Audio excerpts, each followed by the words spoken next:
You've been taught that control brings peace, that if you manage everything carefully, think ahead, and keep life in your hands, nothing will disturb you.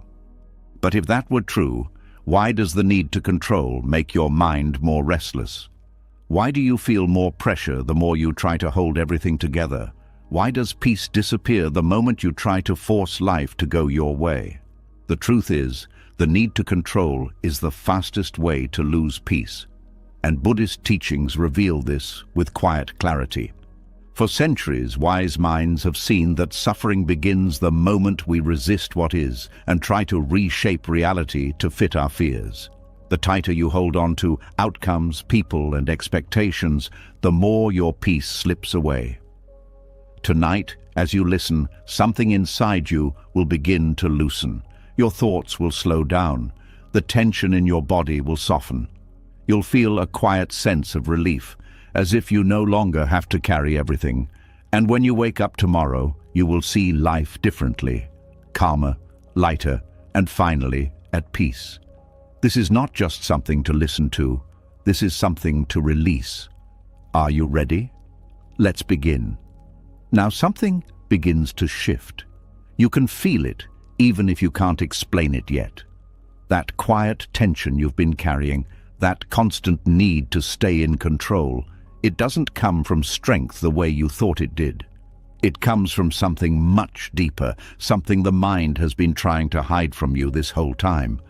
And once you see it clearly, you can't unsee it. Because control is not just a habit, it is a defense, and like all defenses, it was built for a reason. But what once protected you may now be the very thing that keeps you trapped. There is a subtle discomfort that most people spend their entire lives trying to escape. It doesn't always appear as fear in an obvious way. It doesn't shout or panic or make a scene. It sits quietly in the background, shaping your thoughts, influencing your actions, guiding your decisions without ever announcing itself. It is the discomfort of not knowing what will happen next, not knowing how things will turn out, not knowing if you will be okay. And the mind does not like this, so it creates something to deal with it: control. Control is the mind's way of building certainty in a world that refuses to guarantee anything. It tries to create order where there is unpredictability, safety where there is risk, clarity where there is mystery. At first, this feels helpful. You think ahead so you don't get caught off guard. You analyze situations so you don't make mistakes. You prepare for outcomes so you can avoid pain. It feels like intelligence. It feels like maturity. It feels like responsibility. But slowly, without realizing it, something changes. What started as protection becomes pressure. Because now, instead of allowing life to unfold, you feel responsible for controlling it. Every outcome becomes something you must manage. Every uncertainty becomes something you must solve. Every possibility becomes something you must think through. And the mind never rests, because uncertainty never disappears. No matter how much you plan, life remains unpredictable. No matter how much you think, outcomes remain uncertain. No matter how much you prepare, the future refuses to be fully known. So the mind tries harder.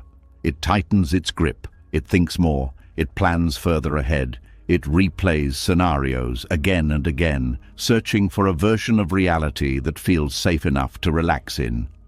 But that version never comes, and this is where suffering begins. Not because life is inherently painful, but because the mind is trying to protect itself from something it cannot eliminate: uncertainty. The deeper truth is this: control is not created because life is dangerous. It is created because the mind is uncomfortable with not knowing. And instead of learning to sit with that discomfort, it builds systems to escape it. It predicts outcomes, it rehearses conversations, it imagines scenarios. It tries to prepare for everything. But all of this activity has a hidden cost. It pulls you away from the present moment, because instead of being here, experiencing what is actually happening, your attention is constantly projected into the future or dragged back into the past. You are not living life, you are managing it. and managing life is exhausting. There is a quiet tension that builds when you live this way, a constant background pressure that never fully leaves. Even in moments that should feel peaceful, there is a part of your mind that remains alert, scanning, preparing, thinking. It feels like responsibility, but it is actually resistance. Resistance to uncertainty, resistance to not knowing, resistance to the natural flow of life. And this resistance is what creates suffering. Because the more you resist something, the more attention you give it. And the more attention you give it, the more real and overwhelming it becomes. So uncertainty, which is simply a part of life, begins to feel like a problem, something that needs to be fixed, something that needs to be controlled. But here is what the mind does not realize.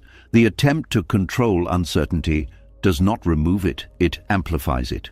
Every time you try to predict what will happen, you create more possibilities to think about. Every possibility brings new questions, new concerns, new scenarios to analyze. The mind becomes a machine that produces endless what-ifs. What if this goes wrong? What if they think this? What if I make the wrong decision? What if things don't work out? And because these questions have no final answer, they keep the mind active endlessly. This is why control feels like a loop, because it is a loop that feeds itself. The more you think, the more uncertainty you notice. The more uncertainty you notice, the more you feel the need to think, and so the cycle continues. But there is something even more subtle happening beneath all of this. Control is not just about managing the external world, it is also about managing your internal experience. You try to control how you feel, you try to avoid discomfort, eliminate anxiety, fix sadness, maintain stability. But emotions do not respond well to control. They are not problems to be solved, they are experiences that move through you. And when you try to control them, you create resistance. You tell yourself you should not feel this way. You try to push the feeling away. You analyze it, judge it, fight it. And instead of passing naturally, the emotion becomes stuck. It lingers. Because it is not being allowed to complete its natural cycle. This is one of the deepest ways control creates suffering, not by creating problems, but by preventing resolution. Because resolution comes from allowing, from letting the experience unfold without interference. But control does the opposite. It interferes, it interrupts, it tries to reshape the experience into something more comfortable, and in doing so, it keeps the discomfort alive. There is also a hidden belief behind all of this, a belief that says if I can just control everything, I will finally feel at peace. But this belief is flawed, because peace does not come from controlling life, it comes from no longer needing to. And this is where the mind struggles, because letting go of control feels dangerous. It feels like you are giving up, like you are becoming passive, like things might fall apart. But this is not what is actually happening. What you are letting go of is not responsibility. You are letting go of resistance. You are letting go of the constant effort to force life into a specific shape. And when that effort drops, something unexpected happens. The tension begins to fade, not all at once, but gradually. You notice moments where your mind is quieter, moments where you are simply present without trying to manage anything, moments where you are just experiencing life as it is. And in those moments, there is peace, not because everything is perfect, but because nothing is being resisted. This is the shift from control to awareness, from managing to allowing, from resistance to acceptance. And it is not something you force, it is something you notice. You begin to see when the mind is trying to control. You notice the tension that comes with it.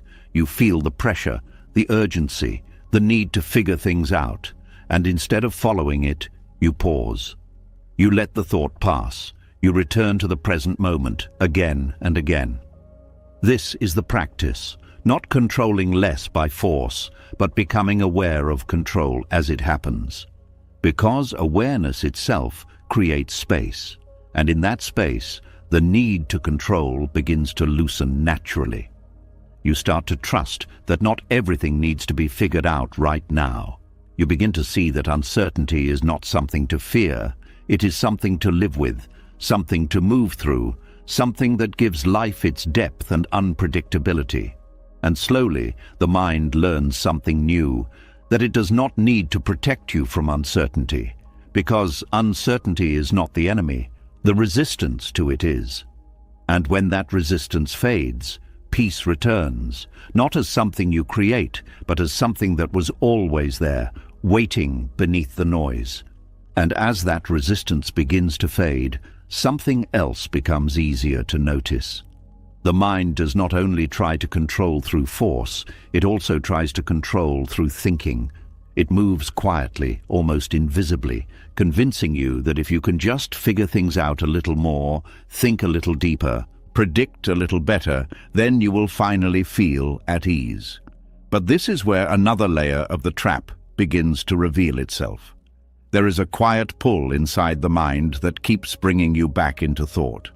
Not because you need to think, but because it feels like thinking will give you relief. It feels like clarity is just one more thought away. It feels like peace is waiting on the other side of one final answer. But no matter how much you think, that final answer never arrives. There is a moment many people overlook, a moment where nothing is wrong, yet the mind refuses to be still. It searches, scans, tries to connect dots that are not even there.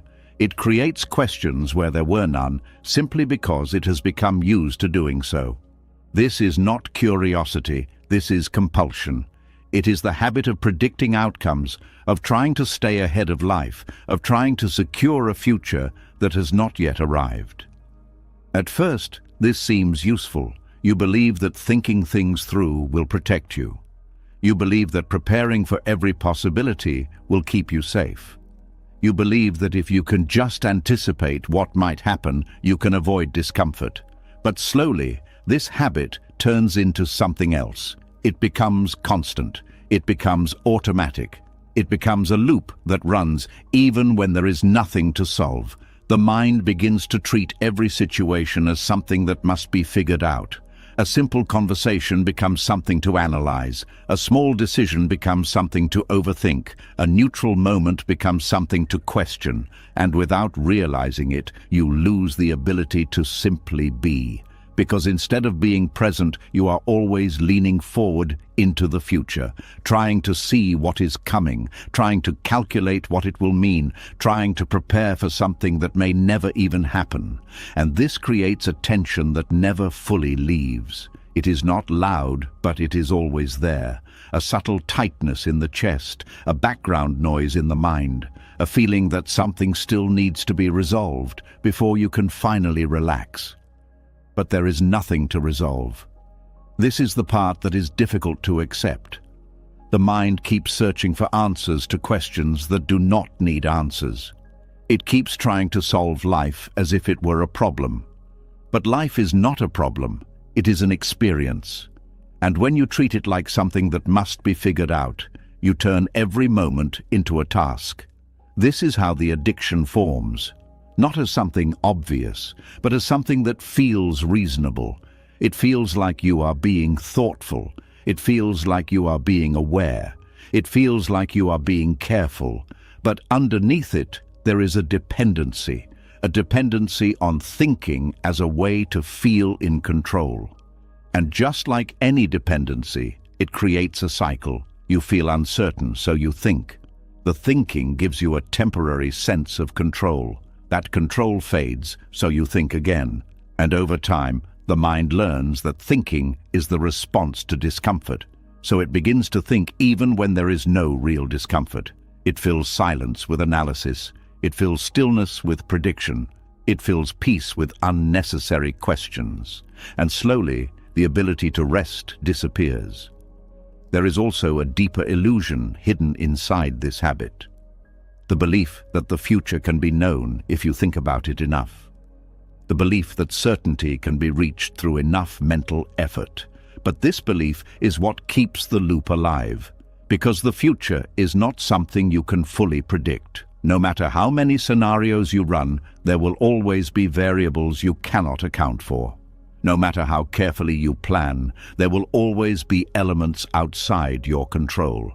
And yet, the mind continues to try, not because it is effective, but because it is familiar.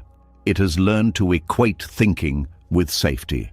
So when you stop thinking, even for a moment, something feels off. There is a strange discomfort in stillness, a feeling that you are missing something, that you should be doing something, that you should be figuring something out. But this feeling is not a signal that something is wrong. It is a signal that the mind is used to movement. And when that movement stops, it does not know how to rest. So it tries to pull you back in. It presents new thoughts, new possibilities, new concerns. It tells you that this one is important, that this one needs your attention, and if you are not aware, you follow it, again and again. But here is the shift. You begin to notice that not every thought needs to be followed. Not every question needs to be answered. Not every possibility needs to be explored. You begin to see that thinking is not always necessary. And more importantly, you begin to see that peace is not found at the end of thinking. It is found in the absence of it. This does not mean you stop thinking completely. Thinking still has its place. It helps you plan when planning is needed. It helps you solve problems when there are real problems. But what begins to change is the relationship you have with it. You no longer use thinking as a way to escape uncertainty. You no longer rely on it to create a sense of control. You begin to allow moments where nothing needs to be figured out. And in those moments, something unexpected happens. The tension begins to dissolve. Not because you solved anything, but because you stopped trying to. There is a simplicity in this that the mind often overlooks. The idea that peace does not come from having answers, but from not needing them. That clarity does not come from thinking more, but from thinking less. And this is where the addiction begins to weaken. Because the more you experience peace without needing to predict anything, the less appealing the habit becomes. You begin to see that the mind was not solving problems, it was creating them. That the endless thinking was not protecting you, it was exhausting you. That the need to figure everything out was not bringing clarity, it was creating confusion. And slowly, you begin to let it go. Not by force, but by understanding. You allow thoughts to come and go without attaching to them. You notice the urge to predict, but you do not follow it. You feel the pull to analyze, but you let it pass. And in doing so, you create space. Space where the mind can rest. Space where awareness can return. Space where life can be experienced without interference. This is where peace begins to stabilize. Not as something temporary, but as something that is always available when you stop feeding the habit of constant prediction. Because the truth is simple. You do not need to figure everything out to be okay. You do not need to predict the future to feel safe. You do not need to control what is coming next to experience peace right now. And when this becomes clear, the mind begins to settle, not because it has found answers, but because it has stopped searching for them. And in that stillness, there is a quiet kind of freedom, a freedom that was never created by control, but was always hidden beneath it, waiting for you to stop trying so you could finally rest. And as the mind begins to slow down, as you start to see that not every thought needs your attention, something deeper begins to reveal itself. It is not just that the mind thinks too much, it is why it thinks the way it does. Because hidden beneath all that effort to predict, to analyze, to figure things out, there is something the mind has been protecting all along. And once you see it, everything changes. There is a quiet truth that most people are not ready to face. The thoughts you trust the most are not always coming from clarity. They are often coming from fear, but not the kind of fear that is obvious, not the kind that makes your heart race or your body tense. This fear is subtle, it is calm, it is convincing. It speaks in a voice that sounds reasonable, logical, even intelligent. It tells you to think things through. It tells you to be careful. It tells you to consider every outcome. It tells you that you are just being wise, and so you listen, because it sounds like intelligence. But beneath that voice, there is something else, a quiet unease that is driving the need to think, a discomfort that is pushing the mind to stay active, a sense that something could go wrong and that you need to be ready. This is fear wearing the mask of intelligence, and it is one of the most powerful patterns in the mind because it is so easy to trust. You begin to believe that your overthinking is a strength, that your ability to analyze everything is what keeps you safe, that your constant awareness of possibilities is what makes you prepared. But if that were true, your mind would feel calm. Instead, it feels tight, it feels restless, it feels like it cannot stop. Because fear does not create peace, no matter how intelligent it sounds. It creates movement, constant movement. It keeps the mind searching, scanning, questioning, trying to stay ahead of something that never fully appears. And the more you follow it, the more convincing it becomes. You start to see patterns everywhere. You start to anticipate problems before they exist. You start to treat every situation as something that must be carefully navigated. And slowly, life stops feeling natural. It starts to feel like something you must manage, something you must get right, something you must not mess up. But here is the deeper problem.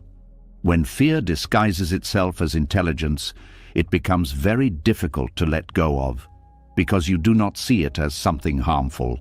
You see it as something valuable. You think it is helping you. You think it is guiding you. You think it is protecting you. But all it is doing is keeping you in a state of subtle tension. There is a difference between clarity and overthinking. Clarity is simple. It feels light. It does not need to prove itself. It arrives without effort. Overthinking is heavy. It feels urgent. It repeats itself. It tries to convince you that you need to keep going. And the more you look at it closely, the more you begin to see the difference.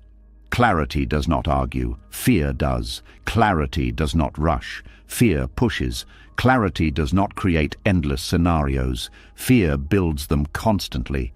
But because fear speaks in a logical tone, it is easy to mistake it for wisdom. This is why the mind stays trapped. Not because it wants to suffer, but because it believes it is doing the right thing. It believes that thinking more will solve the discomfort. It believes that analyzing deeper will bring certainty. It believes that staying alert will prevent pain. But none of these beliefs hold, because the discomfort does not come from a lack of thinking. It comes from the fear that thinking is trying to escape. And as long as that fear is not seen clearly, the thinking continues. There is also something else happening beneath this pattern. A need to feel in control. When the mind feels uncertain, it reaches for thoughts as a way to stabilize itself. It tries to create a sense of order. It tries to make sense of everything. It tries to build a structure that feels safe. But this structure is fragile because it is built on assumptions. Assumptions about what might happen, assumptions about what things mean, assumptions about what could go wrong. And because these assumptions are not real, they require constant maintenance. You have to keep thinking, you have to keep checking, you have to keep analyzing, because the moment you stop, the sense of control fades and the fear returns. So the mind continues the cycle, not because it works, but because it feels necessary. There is a moment where this becomes visible, a moment where you catch yourself thinking, not because you need to, but because you feel like you have to. A moment where you notice that the thoughts are not bringing clarity. They are creating more confusion. A moment where you see that the thinking is not ending, it is multiplying. And in that moment, something opens. Because you begin to question the process itself. You begin to ask, what if this is not intelligence? What if this is fear? What if all this effort to figure things out is not making me wiser, but more trapped? And this question changes everything, Because once you see the fear behind the thinking, it loses its authority. It no longer feels like something you must follow.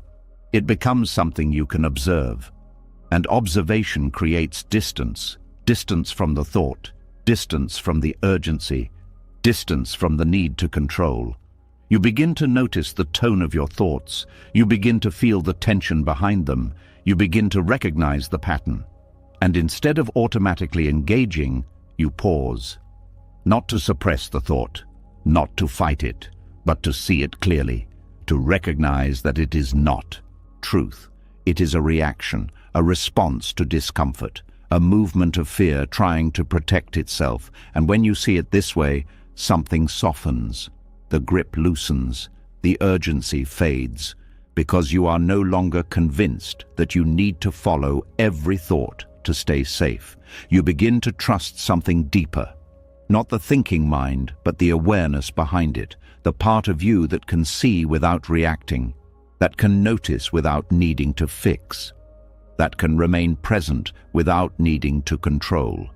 And this is where real intelligence begins. Not in the ability to think more, but in the ability to see clearly, to recognize when the mind is being driven by fear, to understand when thinking is helpful and when it is unnecessary, to allow thoughts to come and go without becoming attached to them. This kind of intelligence does not create tension. It creates space. It allows life to unfold without constant interference. It allows decisions to arise naturally without force. It allows you to respond rather than react. And most importantly, it allows peace to return. Not because everything is certain, but because you are no longer trying to make it so. You begin to see that you do not need to think your way into safety. You do not need to analyze your way into peace. You do not need to control every outcome to feel okay. Because the safety you were looking for was never in the future. It was in your ability to remain present, to allow life as it is, to trust that not everything needs to be solved. And as this understanding deepens, the mind begins to change, not through force, but through clarity. The habit of overthinking begins to weaken, not because you stopped thinking, but because you stopped believing every thought. The fear behind the thinking begins to dissolve. Not because you fought it, but because you saw it. And in that seeing, there is freedom. A freedom that does not come from control. A freedom that does not depend on outcomes. A freedom that exists in the absence of unnecessary thinking. And in that space, something very simple becomes clear. You were never meant to carry the weight of figuring everything out. You were never meant to control life to feel safe. You were only meant to be here, aware, present, at peace. And the moment you stop mistaking fear for intelligence, the moment you stop following every thought as if it were truth, you begin to return to that state, not by adding anything, but by letting go of what was never needed. And in that letting go, the mind finally finds what it was searching for all along: stillness. And as that stillness begins to settle in, as you start to see that not every thought deserves your trust, something even deeper begins to surface. It is no longer just about fear hiding behind intelligence. There is another force quietly shaping the way you experience life, something that does not only think, but demands. Something that does not only react, but insists that things should be a certain way. And once you notice it, you begin to understand why letting go feels so difficult. There is a silent script running in the background of your life. It does not announce itself, but it influences everything. It tells you how things should go, how people should act, how you should be treated, how your life should unfold. It creates an image of what is right, what is fair, what is expected. And without realizing it, you begin to measure reality against that script. When things match it, you feel comfortable. When things follow the plan, you feel secure. When people behave as expected, you feel at ease. But when life moves in a different direction, something inside you resists. There is a tightening, a frustration, a sense that something is wrong. Not necessarily because the situation itself is harmful, but because it does not match the story you were holding on to. This is the ego's need to author reality. It is the part of the mind that wants to be in control of how life unfolds. It wants to write the script and then watch it play out exactly as planned. It wants consistency, predictability, alignment with its expectations. And when life does not follow that script, it feels threatened. Not because life is dangerous, but because the ego's sense of identity is tied to that script. The ego is not just about who you are. It is about the story you tell yourself about who you are. It is the image you hold of yourself, the roles you believe you must fulfill, the expectations you carry about how your life should look. And this image becomes something you protect. You want to be seen in a certain way. You want things to happen in a certain order. You want your efforts to lead to specific results. And when reality does not cooperate, the ego reacts. It judges. It resists. It tries to correct what is happening. Because to the ego, anything unscripted feels like a loss of control. But life does not follow scripts. It moves. It changes. It unfolds in ways that cannot always be predicted. And the more tightly you hold on to your expectations, the more friction you create with reality. This friction is what you feel as stress. It is not just the situation itself that causes discomfort. It is the gap between what is happening and what you believe should be happening. That gap creates tension. A quiet inner struggle where the mind tries to reshape reality instead of accepting it. You begin to notice this in small moments. A conversation does not go the way you expected, and you replay it in your mind. A plan falls apart, and you feel frustrated even though nothing serious has happened. Someone responds differently than you imagined, and you start questioning everything. In each of these moments, the ego is trying to pull reality back into its script. It is trying to restore a sense of order, but this effort is endless. Because reality is not fixed, it is alive, and anything that is alive cannot be fully controlled. The ego does not like this. It prefers certainty. It prefers predictability. It prefers knowing what comes next. So it builds expectations. Not just about the future, but about everything. How people should behave, how situations should unfold, how emotions should feel, how progress should look. And these expectations become invisible rules, rules that reality never agreed to. So when those rules are broken, the ego reacts as if something has gone wrong, even when nothing has. This is one of the deepest sources of suffering, not the events themselves, but the insistence that they should be different. There is also a subtle attachment hidden in this process, an attachment to identity. You do not just want things to go a certain way, you want them to confirm who you believe you are. You want your efforts to validate your worth. You want your plans to reflect your control. You want your outcomes to match your expectations. And when they do not, it feels personal. It feels like something about you is being challenged. But what is actually being challenged is not your true self. It is the image you have created, the version of yourself that depends on things going a certain way.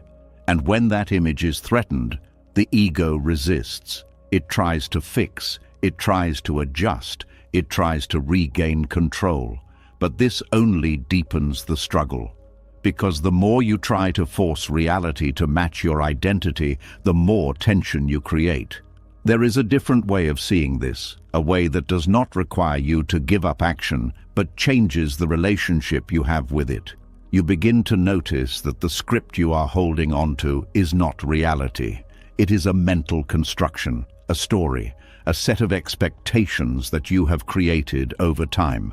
And like all stories, it can be released. Not by rejecting it, but by seeing it for what it is. You begin to see that life does not need to follow your script for you to be okay, that your identity does not need to be confirmed by outcomes, that your sense of self does not depend on how things unfold, and this creates space. Space between what is happening and the need to control it. Space between the experience and the reaction. Space where acceptance can arise.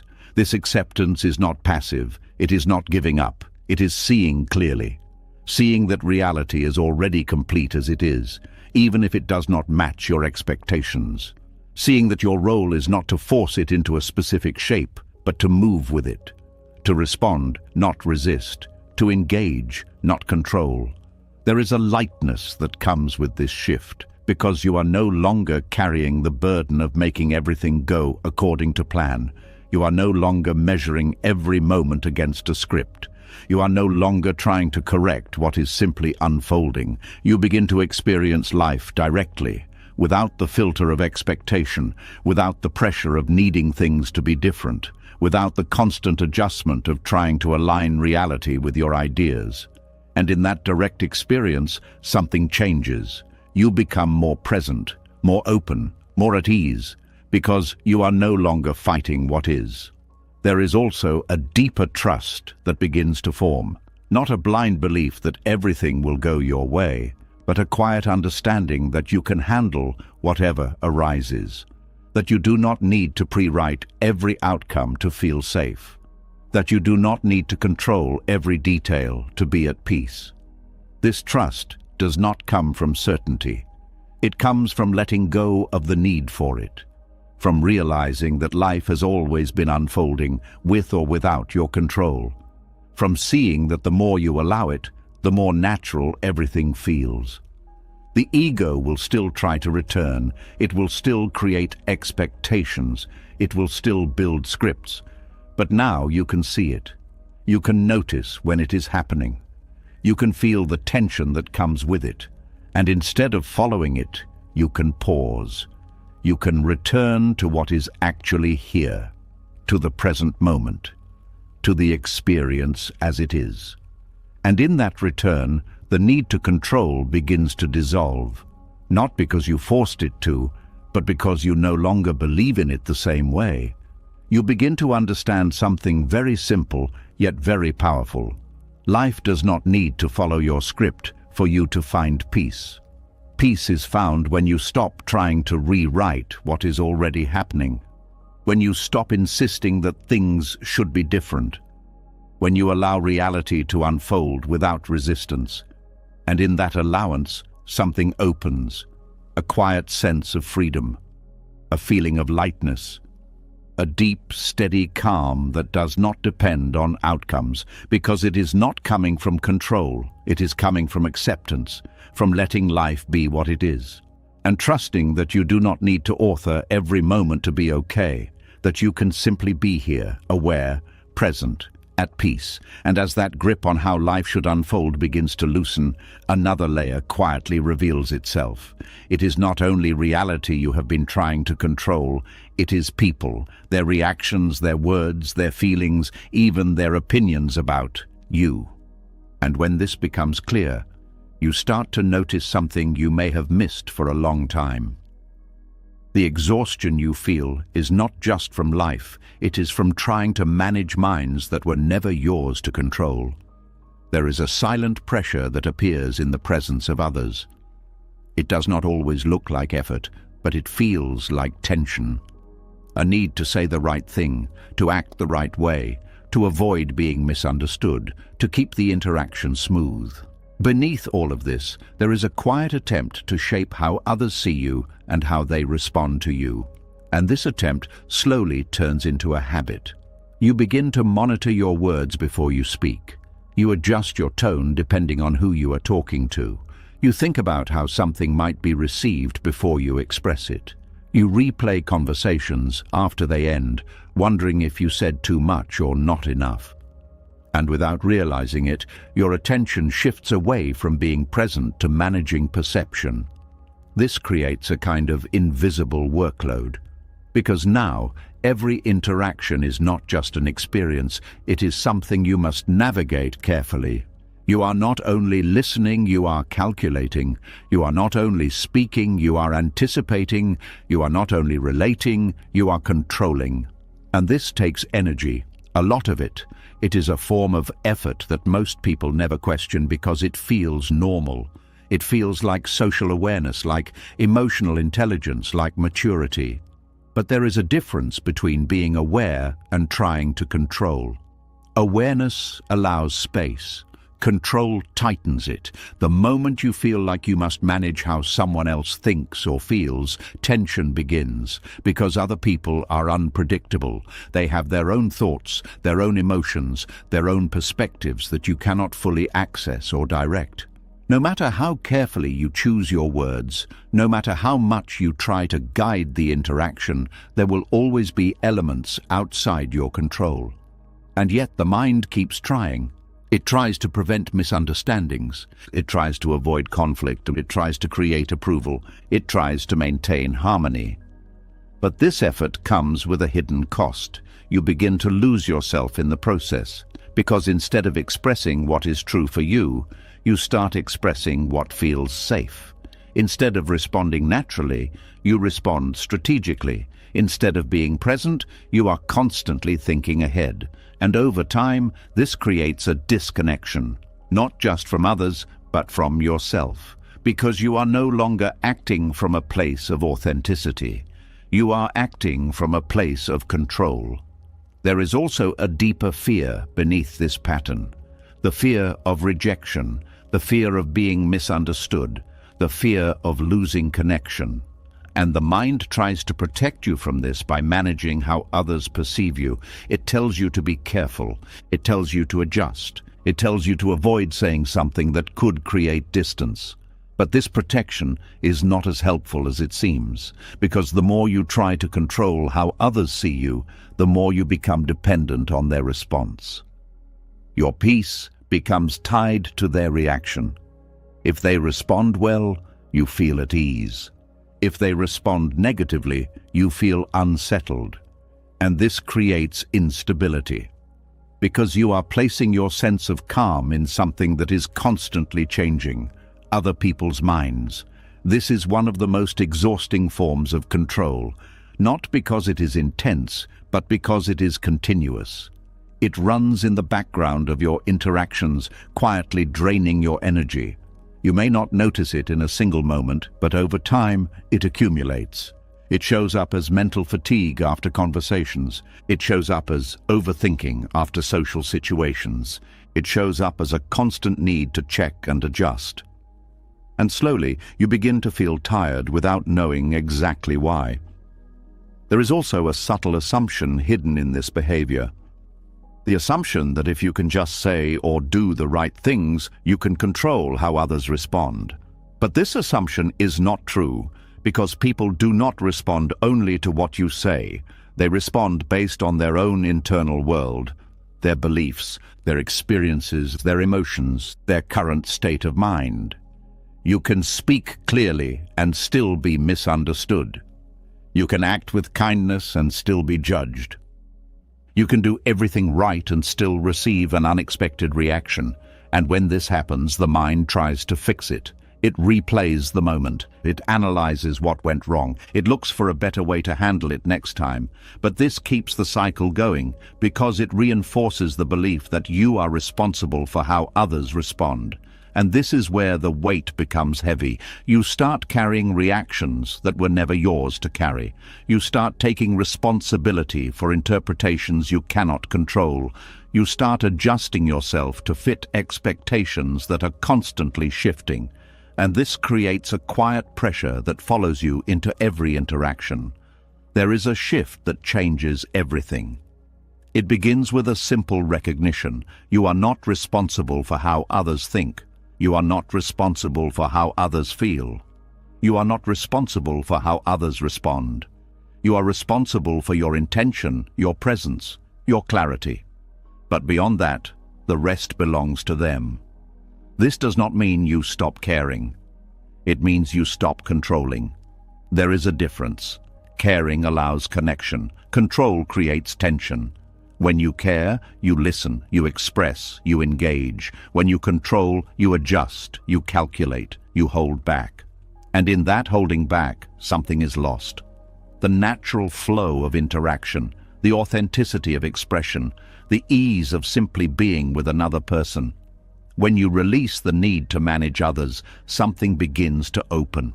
You feel lighter, because you are no longer carrying the weight of their reactions. You speak more freely, because you are no longer filtering every word through fear. You listen more deeply, because your attention is no longer divided between presence and prediction. And something surprising happens. Your relationships become more genuine, not because you are trying harder, but because you are trying less. Less to control, less to manage, less to shape outcomes, and more to simply be present. There is also a deeper trust that begins to form, a trust that you do not need to control how others see you to be okay, a trust that misunderstandings can happen and still be resolved, a trust that connection does not come from perfection, but from authenticity. And this trust removes the pressure, because you are no longer trying to create a perfect interaction. You are allowing a real one. There will still be moments where the mind tries to step in. Moments where it wants to analyze, to adjust, to control. But now you can see it. You can notice the tension. You can feel the urge to manage. And instead of following it, you pause. You return to the present. You allow the interaction to unfold naturally. And in that allowance, something changes. The anxiety begins to fade. Not because people have become predictable, but because you are no longer trying to make them so. You begin to experience interactions as they are, not as something to be controlled. And this creates a sense of ease, a quiet confidence that does not depend on how others respond, because it is rooted in something deeper, your ability to remain present, to remain authentic, to remain at peace, regardless of external reactions. This is where freedom begins, not in controlling others, but in releasing the need to. Not in managing every interaction, but in allowing them to unfold. Not in securing perfect responses, but in accepting that you do not need them to be okay. And as this understanding deepens, you begin to feel something you may not have felt in a long time. Relief. A release from the constant effort of trying to shape how others think and feel. A return to simplicity, to presence, to being. And in that space, relationships stop being a source of tension and start becoming what they were always meant to be, a shared experience, uncontrolled, unscripted, alive. And in that aliveness, there is peace. Not because everything is perfect, but because nothing is being forced. And for the first time, you realize that you were never meant to carry the weight of other people's minds. You were only meant to meet them as you are, in this moment, nothing more, nothing less.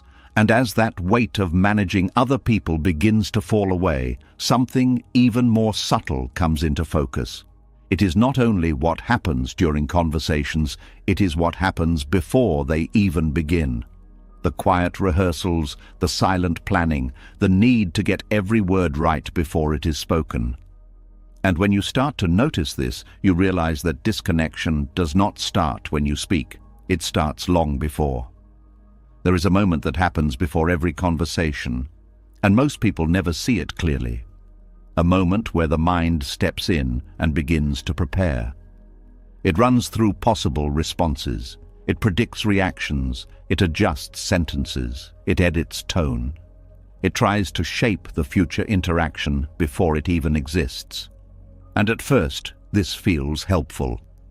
It feels like you are being thoughtful, like you are preparing to communicate well, like you are making sure things go smoothly. But beneath this preparation, there is something else moving. A quiet discomfort with uncertainty. A subtle fear of saying the wrong thing, of being misunderstood, of not being accepted. And the mind responds by trying to control the conversation before it happens. It creates versions of what you might say. It imagines how the other person might respond. It adjusts again and again, searching for the perfect outcome. But there is no perfect outcome, because conversations are not fixed events. They are alive. They move, they shift, they respond to the present moment. And when you try to script them in advance, you disconnect from that aliveness. You enter the interaction with a plan instead of presence. And this creates a subtle distance. Instead of listening fully, part of your attention is on what you prepared. Instead of responding naturally, you compare what is happening to what you expected. Instead of being engaged, you are managing the conversation from inside your head. This is where the disconnection begins. Not because you are not present at all, but because your presence is divided. One part of you is here, the other part is following a script, and this division creates tension.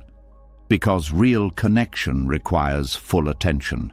It requires you to listen without already knowing what you will say next. It requires you to respond based on what is actually happening, not what you imagined would happen. But when the mind is pre-editing, it cannot fully do this. It is always slightly ahead of the moment, trying to stay in control. There is also a hidden expectation behind this habit. The belief that if you can just say things the right way, you can control how the conversation unfolds. That you can guide the outcome by carefully choosing your words in advance. That you can avoid discomfort by preparing enough. But this belief creates pressure, because now every word feels important. Every sentence feels like it must be right. Every interaction becomes something you need to manage. And this pressure makes it harder to speak freely. You hesitate, you second-guess, you filter, and slowly, your natural expression becomes restricted. Not because you lack the ability to communicate, but because you are trying too hard to control how you communicate. There is also something else that happens when you rehearse conversations in your mind. You begin to live them before they happen. You go through the interaction again and again, experiencing different versions of it, reacting to imagined responses, adjusting your approach. And this creates emotional involvement in something that is not real. You feel tension from conversations that have not occurred. You feel relief from outcomes that may never happen.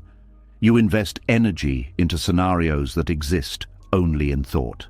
And by the time the real conversation arrives, your mind is already tired, already engaged, already influenced by expectations. This makes it harder to be present, because you are not entering the conversation fresh. You are entering it with a history of imagined experiences. And this shapes how you respond. You may react to something that was never actually said. You may interpret a tone based on your expectations rather than reality. You may feel tension because your script is not being followed, and this creates confusion. Because the real interaction does not match the imagined one. And instead of adjusting naturally, the mind tries to pull the conversation back into its script. It tries to correct. It tries to steer. It tries to regain control. But this only deepens the disconnection. Because now you are not just pre-editing before the conversation, you are trying to edit it as it happens. And this creates a constant effort, a constant monitoring of what is being said, how it is being said, how it is being received. And this effort takes you further away from presence. There is a different way of experiencing conversations, one that does not require preparation in the same way. It begins with trust. Not trust in the outcome, but trust in your ability to respond. Trust that you do not need to know exactly what to say in advance. Trust that clarity can arise in the moment. Trust that you can listen, feel, and respond naturally without needing a script. This trust changes everything because it removes the pressure. You no longer feel the need to get everything right before speaking. You no longer feel the need to predict how things will unfold. You allow the conversation to be what it is, unscripted, uncontrolled, alive, and in this aliveness, something opens. You listen more deeply, because your attention is not divided. You respond more naturally, because you are not filtering your words through pre-planned ideas. You connect more fully, because you are actually present. There is also a lightness that comes with this shift, because you are no longer carrying the weight of preparation. You are no longer managing multiple versions of the conversation in your mind. You are simply there, with the other person, in the moment, and this simplicity creates ease, a sense that you do not need to perform, that you do not need to control how you are perceived, that you can just be. There will still be moments where the mind tries to return to its habit, moments where it begins to rehearse again, to plan, to edit. But now you can see it. You can notice the urge. You can feel the tension behind it. And instead of following it, you pause. You let the thoughts pass. You return to the present. Again and again, this is the practice. Not forcing yourself to stop thinking, but recognizing when thinking is unnecessary. Recognizing when it is pulling you away from the moment, and gently bringing your attention back. Over time, this changes your relationship with communication. You stop seeing conversations as something to control. You start experiencing them as something to participate in, a shared flow, a dynamic exchange, something that cannot be fully predicted but can be fully experienced. And this creates a deeper kind of confidence. Not the confidence of having everything planned, but the confidence of knowing you can handle whatever arises. That you do not need to prepare every word to communicate effectively. That you do not need to control every response to stay grounded.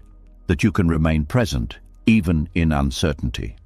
This presence is what creates real connection, because it allows you to meet the other person as they are, not as you expected them to be, not as you imagined they would respond, but as they are, in that moment.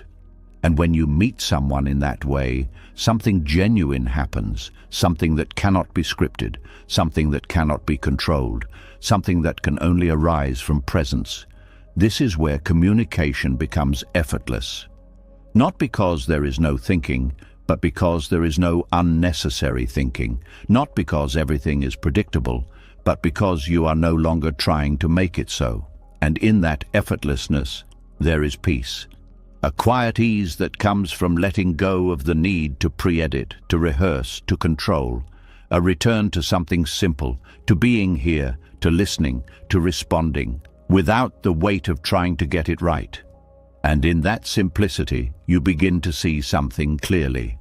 You were never meant to control conversations. You were meant to be part of them, fully, naturally, present. And when you allow that, the disconnection fades. The tension dissolves, and what remains is something real, something alive, something peaceful. And as you begin to let go of rehearsing every word, as you allow conversations to unfold without trying to control them, something deeper starts to come into view. It is not only about control in moments of interaction. It is about a belief that has been guiding you for a long time. A belief so quiet you rarely question it. The belief that if you can just control things enough, you can protect yourself from pain. And when this belief is seen clearly, something inside you begins to shift. There is a promise the mind makes that sounds comforting at first. It tells you that if you plan carefully, think ahead, manage outcomes, and stay in control, you will avoid suffering. It tells you that pain comes from things going wrong, and if you can just prevent things from going wrong, you will be safe. This idea feels logical. It feels like common sense. It feels like the smart way to live. But look closely, and you begin to notice something. The more you try to control outcomes, the more sensitive you become to anything that threatens them. The more you invest in a specific result, the more fragile your peace becomes. The more you depend on things going a certain way, the more vulnerable you are to disappointment. Control does not remove pain. It increases your exposure to it, because now your emotional state is tied to outcomes that are never fully in your hands. When things go according to plan, you feel relief. When they don't, you feel tension. And this creates a constant swing, a movement between temporary comfort and recurring discomfort. But beneath that movement, there is something deeper. A fear of losing control, a fear that if you let go, something will go wrong, and this fear drives the need to hold on even tighter. You begin to notice this in everyday situations. You want a conversation to go well, so you try to control how it unfolds. You want a decision to lead to a good outcome, so you overanalyze every option. You want a relationship to remain stable, so you try to manage how the other person feels. In each case, the intention is the same, to avoid pain. But the result is the opposite, because the more you try to control, the more pressure you create. You become tense before things even happen. You feel anxious about outcomes that have not yet arrived. You experience stress in anticipation of possible discomfort. And this means you are already suffering even before anything goes wrong. This is one of the most overlooked truths. The attempt to avoid pain creates it in advance. You begin to carry emotional weight for events that have not happened. You begin to feel disappointment before any real loss. You begin to react to imagined outcomes as if they were real. And this creates a constant background tension, a sense that something is always at risk. Something always needs to be protected. Something always needs to be controlled. But there is something even more subtle happening. The more you try to avoid pain, the less able you become to handle it. Because you are no longer allowing yourself to experience discomfort naturally. You are trying to eliminate it, and in doing so, you weaken your ability to move through it. Pain is not something that stays forever. It moves, it rises, peaks, and passes. But when you resist it, when you try to control it, when you refuse to allow it, it lingers. It becomes stuck, not because it is permanent, but because it is being held in place by resistance. This is why control amplifies suffering, not by creating pain, but by preventing its natural release. There is also an attachment that forms when you try to control outcomes, an attachment to how things should be. You create expectations about how events should unfold, how people should act, how situations should resolve. And these expectations become emotional investments. You begin to depend on them. You begin to feel that your well-being is tied to them. So when reality moves in a different direction, it feels like something has been taken from you, even if nothing has actually been lost. It is the gap between expectation and reality that creates the pain. And the tighter the expectation, the wider that gap becomes. Control strengthens this attachment, because it makes you believe that the outcome can be secured, that if you do everything right, things will go your way, that if you try hard enough, you can prevent anything unwanted. But life does not operate on guarantees. It unfolds, it changes, it moves in ways that cannot be fully predicted. And when you try to force it into certainty, you create conflict, a conflict between what is happening and what you believe should be happening. And that conflict is felt as emotional suffering. There is a moment where this becomes clear, a moment where you notice that the pain you feel is not just from the situation itself, it is from the resistance to it, from the refusal to accept what is happening, from the effort to make it different. And in that moment, something opens. Because you begin to see that pain and suffering are not the same. Pain is a natural part of life. Suffering is the result of resisting that pain. And control is one of the main forms of resistance. It is the mind saying, this should not be happening. This should be different. I need to fix this. I need to change this. But what if, instead of trying to control the experience, you allowed it? Not as a way of giving up, but as a way of seeing clearly. Allowing does not mean you like what is happening. It means you stop fighting the fact that it is happening. And when you stop fighting, something shifts. The tension begins to ease. The emotional charge begins to soften. The experience begins to move, because it is no longer being held in place by resistance. There is a quiet strength in this. A strength that does not come from controlling outcomes, but from being able to meet whatever arises, to feel without collapsing, to experience without resisting, to move through life without needing it to be different in order to be okay. This strength is not built by avoiding pain. It is built by allowing it, by seeing that discomfort does not destroy you, by realizing that you can experience difficult moments and still remain present. And when this becomes clear, the need to control begins to fade. Not because you forced it to, but because you no longer believe in it the same way. You begin to trust something deeper, not the outcome, but your ability to meet it. Not the future, but your presence within it. Not control, but awareness. And this trust changes your relationship with life. You still take action. You still make decisions. You still care about what happens. But you are no longer attached in the same way. You are no longer holding on tightly to specific results. You are no longer trying to eliminate uncertainty. You are allowing space for life to unfold.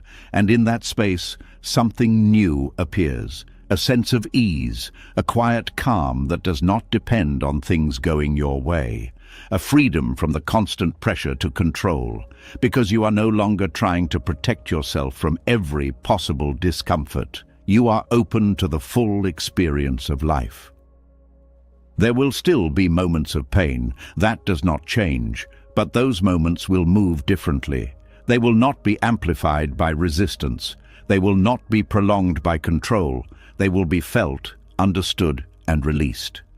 And this creates a deeper kind of peace. Not the fragile peace that depends on everything being perfect, but a steady peace that remains even when things are not. Because it is not built on control, it is built on acceptance, on presence, on the understanding that life does not need to be controlled to be lived. And as this understanding settles in, you begin to feel something that control could never give you. Relief. A release from the constant effort to prevent pain. A freedom from the need to secure outcomes. A return to a state where you can simply be. Not because everything is certain, but because you no longer need it to be. And in that letting go, something becomes clear. The pain you were trying to avoid was never as heavy as the effort you used to escape it. And the moment you stop trying to control it, the moment you allow life as it is, the weight begins to lift. Not all at once, but steadily, until what remains is something simple, a quiet presence, a steady awareness. A peace that was never created by control, but was always hidden beneath it. And as that relief begins to settle, as you start to feel what it means to stop fighting every moment, something else quietly comes into view. It is not only the need to control that creates tension, it is what you are holding on to underneath that control. The expectations, the specific outcomes you believe must happen for you to feel okay. And when you begin to see this clearly, you realize that peace has never been blocked by life itself, but by the way you insist it should unfold. There is a quiet pull in the mind that reaches toward the future and fixes itself to a result, a way things should go, a version of events that feels right, safe, complete. You may not always say it out loud, but it is there. You want the conversation to end a certain way. You want the opportunity to work out. You want the relationship to grow in a specific direction. You want your effort to lead to a clear reward. This is attachment to outcomes. It does not always feel intense. Sometimes it is subtle, almost invisible, but it shapes how you experience everything. Because once the mind attaches to a result, it begins to measure reality against it. If things move toward that result, you feel relief. If things move away from it, you feel tension. And just like that, your peace becomes conditional, dependent on something that has not yet happened, dependent on something you cannot fully control. This is where the struggle begins, not in the event itself, but in the comparison between what is happening and what you believe should happen. This comparison creates a gap, and in that gap there is pressure, a quiet sense that something is off, that something needs to be corrected, that things are not as they should be. But the deeper truth is this: reality is not failing to meet your expectations. Your expectations are failing to meet reality. And the more rigid those expectations are, the more friction you create. Because life does not follow fixed paths. It shifts, it responds, it unfolds in ways that are not always predictable. And when you hold tightly to a specific outcome, you lose the ability to move with that unfolding. You resist, you push, you try to force things back into alignment with your expectations, but this only increases tension. Because you are working against something that is already happening. There is also something else that happens when you become attached to outcomes. You narrow your experience. Your attention becomes focused on reaching a specific point, and everything else becomes secondary. You stop noticing what is here. You stop engaging with the present moment. You stop seeing possibilities that do not match your expectation, because your mind is locked onto one direction, and this creates a kind of blindness. Not a physical blindness, but a mental one. A filtering of reality where only certain outcomes are considered valid. But life is not limited to those outcomes. There are possibilities you cannot predict. There are paths you cannot see. There are experiences that do not match your plan, but still carry value. And when you are attached, you miss them, because you are too focused on what should happen to notice what is happening. This is where openness begins to reveal its importance. Openness is not about having no preferences. It is about not being controlled by them. It is the ability to move through life without needing it to fit a specific mold. It is the willingness to experience what arises without immediately judging it as right or wrong. And this changes everything. Because when you are open, your experience expands. You begin to see more. You begin to notice details you would have ignored. You begin to engage with life as it is, not as you imagined it. And in that engagement, something unexpected happens. You find moments of peace in places you did not expect. You find clarity in situations that did not go as planned. You find meaning in outcomes you would have rejected before. This is the quiet power of openness. It allows you to receive what life offers, instead of resisting what it is not. There is also a freedom in not needing things to go a certain way, because the moment you release that need, the pressure drops. You are no longer waiting for a specific result to feel okay. You are no longer holding your breath until something happens. You are no longer tied to a future moment. You are here, present, engaged. And this presence brings a different kind of peace. A peace that is not dependent on outcomes. A peace that exists within the experience itself. You begin to see that peace was never in the future. It was in your relationship with the present, and attachment was pulling you away from it. There is also a shift in how you respond to uncertainty. When you are attached, uncertainty feels threatening, because it means the outcome is not guaranteed. Because it means things could go differently than you expect. But when you are open, uncertainty feels different. It feels like space, like possibility, like something that can unfold in many directions. And this changes your emotional response. Instead of tightening, you soften. Instead of resisting, you allow. Instead of fearing what might happen, you become curious about it. And this curiosity creates a sense of ease. Because you are no longer trying to control the future, you are allowing it to reveal itself. There is also something deeper that begins to shift. Your sense of identity. When you are attached to outcomes, your identity becomes tied to them. You begin to see success and failure as reflections of who you are.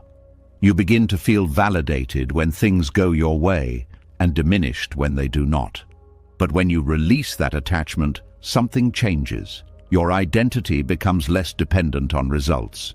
You begin to see yourself not as the outcome, but as the one experiencing it. And this creates stability, because your sense of self is no longer fluctuating with every change. It remains steady, even when things do not go as planned. This steadiness allows you to move through life with more ease. You can act without fear of losing yourself. You can engage without needing to control. You can experience without clinging. And in that movement there is freedom. Not the freedom of having everything go your way, but the freedom of not needing it to. There will still be moments where attachment appears, moments where the mind fixes itself to an outcome, moments where you feel the pull to control. But now you can see it. You can notice the tightening. You can feel the expectation forming. And instead of following it, you pause. You create space. You allow the expectation to be there without letting it take over. And in that space, something softens. The grip loosens. The pressure fades. Because you are no longer feeding the attachment. You are observing it. And observation brings clarity. You begin to see that the outcome you are holding on to is not the only possibility. You begin to see that life is offering more than you are allowing yourself to receive. And this realization opens something inside you, a sense of trust. Not in a specific result, but in the unfolding of experience itself. You begin to trust that even if things do not go as planned, you will be okay. That even if outcomes shift, there is still something to learn, something to experience, something to gain. And this trust replaces the need for control. It allows you to move forward without gripping tightly. It allows you to act without fear. It allows you to live without waiting. Because you are no longer holding your peace hostage to a future moment. You are allowing it to exist now, in this moment, as it is. And in that allowance, something becomes clear. The peace you were searching for was never in achieving the right outcome. It was in releasing the need for one. And when that need fades, what remains is something simple. A quiet openness, a gentle acceptance, a steady presence that moves with life instead of against it. And in that movement, there is a kind of peace that does not come and go, because it is not tied to what happens. It is rooted in how you allow it to happen. And this is where freedom deepens. Not in controlling outcomes, but in being open to experience. Not in forcing life to fit your expectations, but in allowing it to unfold, fully, naturally, without resistance. And in that openness, you discover something that control could never give you. A peace that does not depend on anything. A peace that was always here, waiting for you to stop holding on. And as that openness begins to grow, as you start to loosen your grip on specific outcomes, something even more fundamental begins to reveal itself. It is not only the attachment that creates tension, it is what lies beneath that attachment. A deeper discomfort that has always been there, quietly shaping your reactions, guiding your need for certainty, pushing you to hold on. And when you begin to notice it, you realize that the struggle is not really about outcomes at all. It is about the unknown. There is a quiet unease that appears the moment you cannot see what comes next. It does not always show itself clearly, but you can feel it. A subtle tightening in the body, a restless movement in the mind, a sense that something is incomplete, that something needs to be resolved before you can truly relax. This is the mind encountering uncertainty, and instead of allowing it, the mind resists. It tries to replace the unknown with answers. It tries to fill the gaps with predictions. It tries to create certainty where there is none, because uncertainty feels uncomfortable, not because it is dangerous, but because it is open. It has no clear shape, no fixed direction, no guarantee of outcome. And the mind prefers what is known. It prefers clarity, even if that clarity is imagined. So when faced with uncertainty, it reacts, it searches, it questions, it tries to figure things out. But this reaction is not neutral.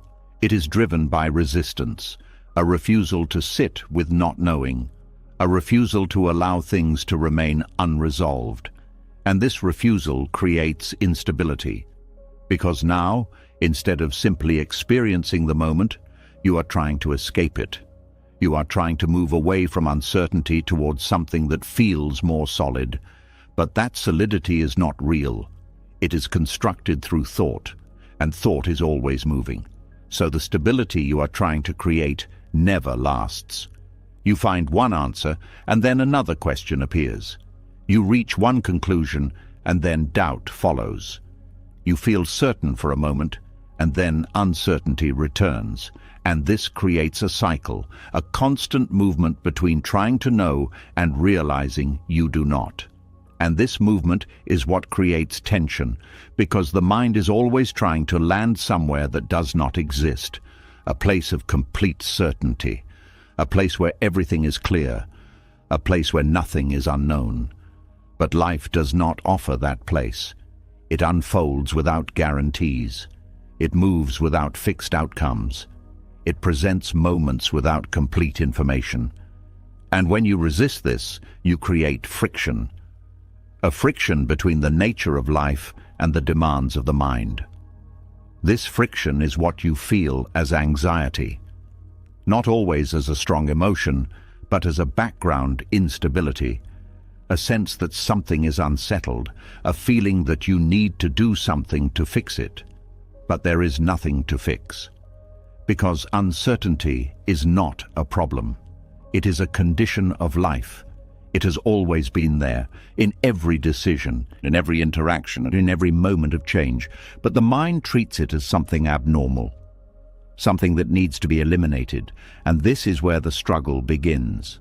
Because you cannot eliminate uncertainty. You can only resist it or allow it. And resistance creates tension. Allowing creates space. There is a moment where this becomes clear, a moment where you notice that the discomfort you feel is not coming from uncertainty itself. It is coming from your reaction to it, from the need to know, from the effort to resolve, from the refusal to remain in the unknown. And in that moment, something shifts, because you begin to see that uncertainty is not what is disturbing you. It is your resistance to it. This realization opens a new possibility, the possibility of staying, of not rushing to answers, of not forcing clarity, of allowing the moment to be as it is, even if it is not fully understood. At first, this feels unfamiliar. The mind is used to movement, used to searching, used to trying to resolve. So when you stop, when you allow uncertainty to remain, there is a sense of unease, a feeling that you should be doing something, that you are missing something. But this feeling is not a sign that something is wrong. It is a sign that the habit of resistance is still active, and as you stay with it, without reacting, something begins to change. The intensity of the discomfort starts to soften. The urgency begins to fade. The need to fix begins to loosen, because the mind is learning something new, that it does not need to escape uncertainty to be okay, that it can remain present even without answers, that it can experience the unknown without collapsing. And this learning creates stability, not the kind of stability that comes from knowing everything, but the kind that comes from not needing to, a stability that is rooted in presence, in awareness, in the ability to remain here regardless of what is known or unknown.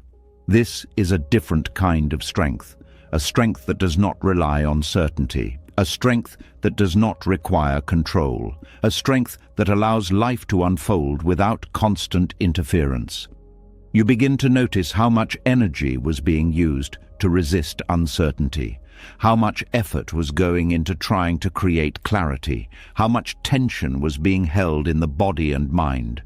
And as that effort drops, something opens, a sense of ease, a quiet relaxation, a feeling that you no longer need to hold everything together, because you realize that nothing was falling apart. It was only your perception that something needed to be fixed.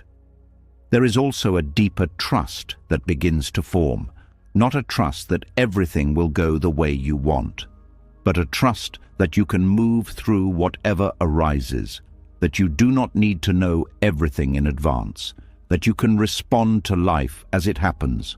This trust removes the pressure, because you are no longer trying to secure the future. You are allowing it to arrive, and this changes your relationship with time. You are no longer leaning forward, trying to see what comes next. You are here, in this moment, fully, And in that presence, uncertainty loses its weight. It becomes part of the experience, not something to escape. You begin to see it differently, not as a threat, but as openness, not as instability, but as possibility, not as something missing, but as something alive. And this shift transforms how you feel, because you are no longer resisting, you are allowing. There will still be moments where the mind reacts, moments where it tries to predict, to control, to resolve, but now you can see it, you can notice the movement, you can feel the tension. And instead of following it, you pause, you return to awareness. You allow the uncertainty to be there without trying to change it. And in that allowance, the resistance fades, not all at once, but gradually, until what remains is something simple, a quiet stability, a calm presence, a sense that you are okay, even without knowing what comes next. And this is where peace deepens, not because everything is certain, but because you are no longer fighting uncertainty. You are living with it, moving with it, allowing it. And in that allowance, you discover something that was always true. You do not need to know everything to be at peace. You do not need to control the unknown to feel safe. You only need to stop resisting what is already here. And when that resistance falls away, the instability disappears. Not because life has become predictable, but because you have become present, steady, open, at ease with what is. And in that ease, there is a quiet kind of freedom. A freedom that does not depend on certainty. A freedom that exists even in the unknown. A freedom that comes from no longer needing life to be anything other than what it is. And in that freedom, you finally find what you were searching for. Not answers, but peace. And as you begin to rest more easily in the unknown, as you stop fighting uncertainty and allow life to unfold without forcing answers, another hidden weight slowly rises to the surface. It is not the fear of what is coming next, but the pull of what has already happened. The quiet need to understand, to explain, to complete what feels unfinished. And when you look closely, you realize that the mind is not only uncomfortable with uncertainty about the future, it is equally unsettled by anything unresolved in the past. There is a particular kind of discomfort that lingers long after an experience has ended. A conversation that did not go the way you expected. A relationship that ended without clear reasons. A moment where something changed, but no explanation followed. These situations do not simply pass. They remain in the mind, returning again and again, asking for something that was never given. This is the need for closure. It feels like a natural desire, a desire to understand what happened, to make sense of it, to bring a clear ending to something that feels open. The mind believes that if it can just find the right explanation, the discomfort will disappear. That if it can just understand why things happened the way they did, peace will return. But what often happens is the opposite. The search for closure keeps the experience alive. The mind replays the event, looking for details it might have missed. It analyzes every word, every action, every possible meaning. It creates theories, builds narratives, tries to connect pieces that may never fully connect. And with each attempt, the experience becomes more active, not less. The wound is not closing, it is being reopened, because the mind keeps returning to it. There is a hidden belief behind this process, the belief that understanding leads to healing, but understanding is not always available. Not every situation comes with clear answers. Not every person offers explanations. Not every experience can be fully understood in a logical way. And when you depend on understanding to find peace, you become stuck. You wait, you search, you revisit, and in that waiting, the emotional weight remains. There is also a deeper layer to this. The need for closure is often tied to the need for control. The mind wants to bring the experience to a clear conclusion. It wants to define what happened, to label it, to place it in a category that makes sense, because without that definition, the experience feels incomplete, and incompleteness creates discomfort. It feels like something is still open, still active, still unresolved. So the mind tries to close it. But closure is not something you can always create through thinking. It is not something that comes from finding the perfect explanation. It is something that comes from allowing the experience to be what it was, without needing it to be different. This is where the shift begins. You start to notice that the discomfort is not coming from the lack of answers. It is coming from the resistance to not having them. From the belief that something is missing. From the insistence that things should be clearer than they are. And in that insistence, the mind keeps the experience alive. There is a moment where this becomes visible. A moment where you realize that you have thought about the same situation many times and nothing has changed. The answers are not becoming clearer. The feeling is not dissolving. The repetition is not bringing relief. And in that moment, something opens. Because you begin to question the process itself. You begin to see that the mind is not resolving the experience. It is sustaining it. By returning to it again and again, by trying to fix something that is already over. And this realization creates space. Space to step back, space to see the pattern, space to stop feeding it. There is a different way of relating to unresolved experiences, a way that does not require closure in the way the mind imagines it. It begins with acceptance. Not acceptance of what happened as something you agree with or approve of, but acceptance of the fact that it happened, without adding a story, without needing to explain it fully, without requiring it to make sense. This acceptance is not passive. It is clear. It is direct. It is the recognition that the event is already complete, even if it does not feel that way. The mind may still see it as unfinished, but in reality, it has already ended, and the only thing keeping it active is the continued attention given to it. When you begin to withdraw that attention, something changes. The intensity starts to fade.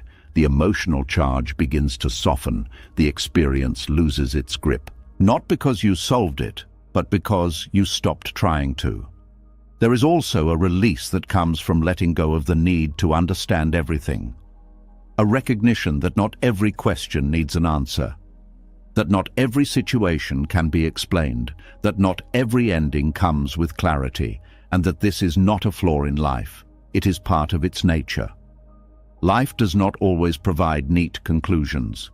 It does not always tie things together in a way that satisfies the mind. And when you allow this, when you stop expecting every experience to be fully resolved, something relaxes. The pressure drops. The need to search fades. And in that fading, there is relief. There is also a shift in how you relate to the past. Instead of seeing it as something that needs to be fixed, you begin to see it as something that has already happened.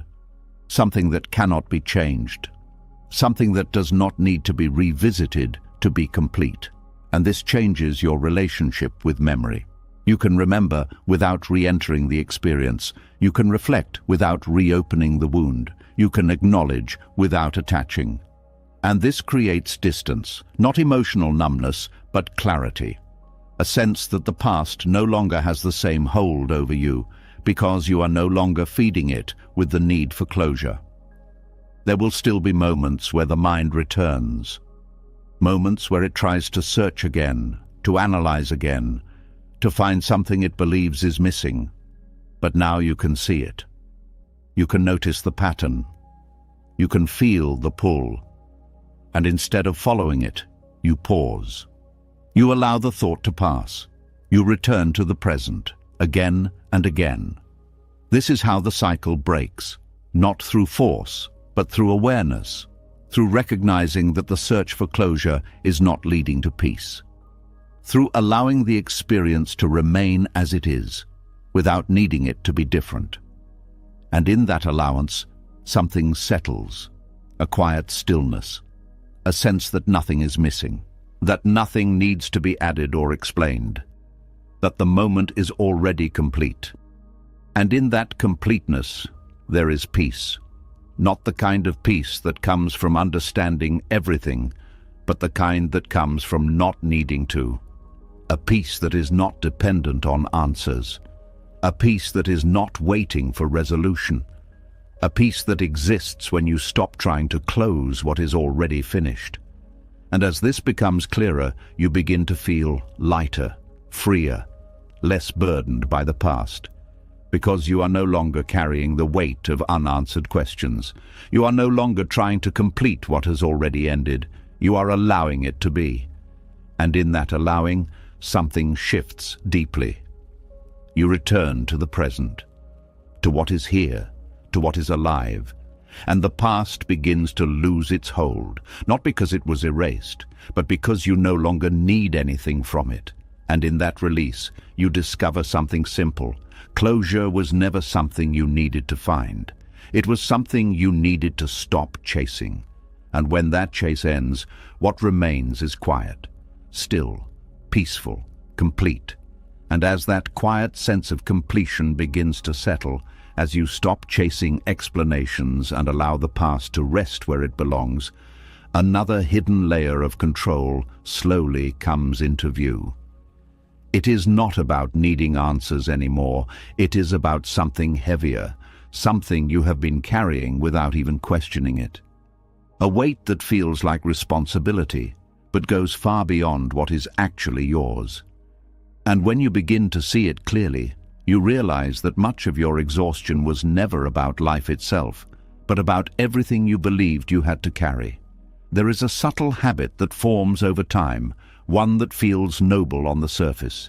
It feels like care, like maturity, like strength. You begin to take responsibility not only for your own actions, but for how others feel, how situations unfold, how outcomes are experienced by everyone involved. You start to believe that it is your role to hold things together, to keep everything stable, to make sure nothing falls apart. It begins in small ways. You notice someone is upset and you feel responsible for fixing it. You sense tension in a room and you try to ease it. You see a situation becoming complicated and you step in to manage it. At first, this seems helpful. It feels like you are being supportive. It feels like you are being reliable. It feels like you are doing the right thing. But slowly, this expands. You begin to take on more than what belongs to you. You start to feel responsible for other people's reactions. You start to carry the emotional weight of situations you did not create. You start to believe that if something goes wrong, you should have prevented it. And without realizing it, you begin to live in a state of over-responsibility, a state where you are constantly monitoring, adjusting, and trying to manage everything around you. This creates a quiet pressure, a sense that you always need to be aware, that you always need to be ready, that you cannot fully relax because something might require your attention, and this pressure does not leave easily because it feels justified. It feels like you are being a good person. It feels like you are doing what needs to be done. But beneath that feeling, there is something else, a lack of boundaries, a confusion between what is yours and what is not. You begin to treat other people's emotions as if they are your responsibility. You begin to treat outcomes as if they are entirely in your control. You begin to carry things that were never yours to hold, and this creates exhaustion. Not the kind that comes from physical effort, but the kind that builds slowly in the background. It shows up as mental fatigue, a constant sense of being drained, a feeling that you are always doing something, even when you are not, because your mind is always engaged, always thinking about what needs to be fixed, what needs to be managed, what needs to be handled. This is control through over-responsibility, and it is one of the most hidden forms of control, because it does not look like control, it looks like care. But true care does not require you to carry everything. It does not require you to lose yourself in the process of helping others. It does not require you to take ownership of things that are not yours. There is a difference between supporting and carrying. Supporting allows space. Carrying takes it away. When you support someone, you are present with them. You listen, you respond, You offer what you can, but you do not take on their experience as your own. When you carry someone, you absorb their emotions. You feel responsible for their state. You try to fix what they are going through, and in doing so, you blur the line between you and them. This blurring creates confusion, because now you are not only dealing with your own inner world, you are dealing with theirs as well. And this doubles the weight, sometimes even more. There is also a fear behind this pattern, the fear that if you do not take responsibility, something will go wrong. That if you do not step in, things will fall apart. That if you do not manage the situation, it will become worse. And this fear keeps the habit alive. It tells you that you must stay involved, that you must stay alert, that you must keep everything under control.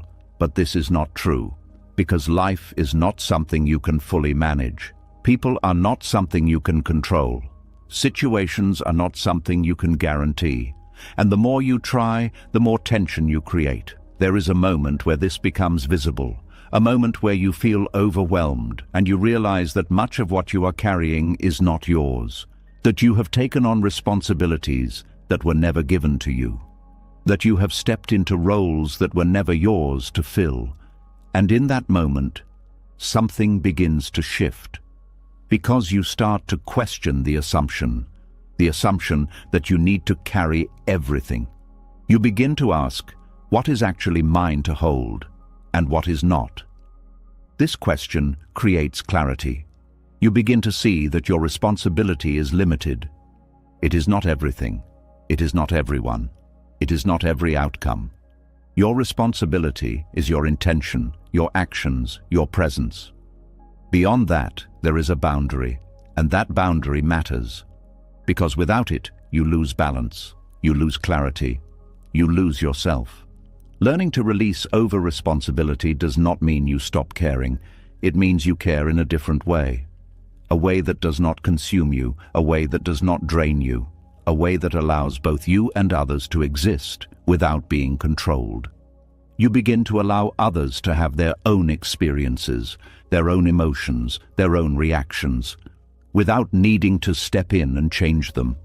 You begin to trust that people can handle their own lives, that situations can unfold without your constant involvement, that not everything depends on you, and this trust brings relief, because you are no longer holding everything together. You are allowing things to be.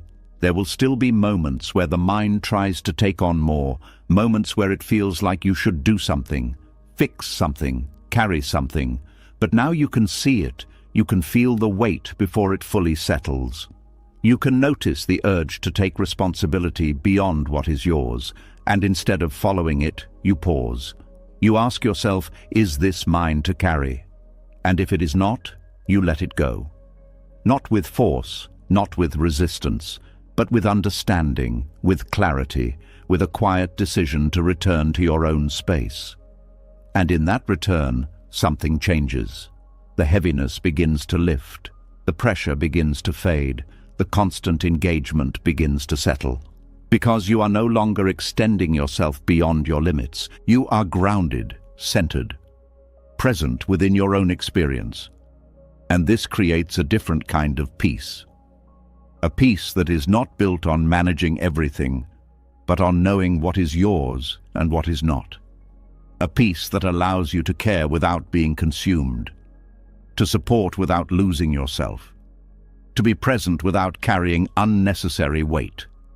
This is where balance begins, not by doing more, but by holding less. Not by controlling more, but by releasing what was never yours. And as this becomes clearer, you begin to feel lighter, more at ease, less burdened, because you are no longer living as if everything depends on you. You are living with an understanding that allows space. Space for yourself, space for others, space for life to move without constant interference. And in that space, something simple becomes clear. You were never meant to carry everything. You were only meant to carry what is yours, nothing more, nothing less. And in that realization, there is a quiet freedom, a freedom from the weight of over-responsibility, a freedom from the need to control through carrying, a freedom that allows you to finally rest, not because everything is perfect, but because you are no longer trying to hold the world together. You are allowing it to be. And in that allowance, there is peace. And as that weight begins to fall away, as you finally stop carrying what was never yours, something else quietly appears in its place. A space you are not used to, a stillness that feels unfamiliar. And instead of immediately bringing peace, it can feel unsettling, almost uncomfortable. Because for a mind that has been trained to control, fix and manage, stillness does not feel safe. It feels like something is missing. There is a quiet moment where nothing is happening, and yet something inside you becomes alert, a subtle urge to do something, to think something, to check something. It is not always loud, but it is persistent. A feeling that you should not just sit here, that you should be moving, planning, adjusting, interfering in some way. And this feeling reveals something important. The mind has become used to activity, not just physical activity, but mental movement. It has learned to stay engaged, to stay ahead, to stay involved.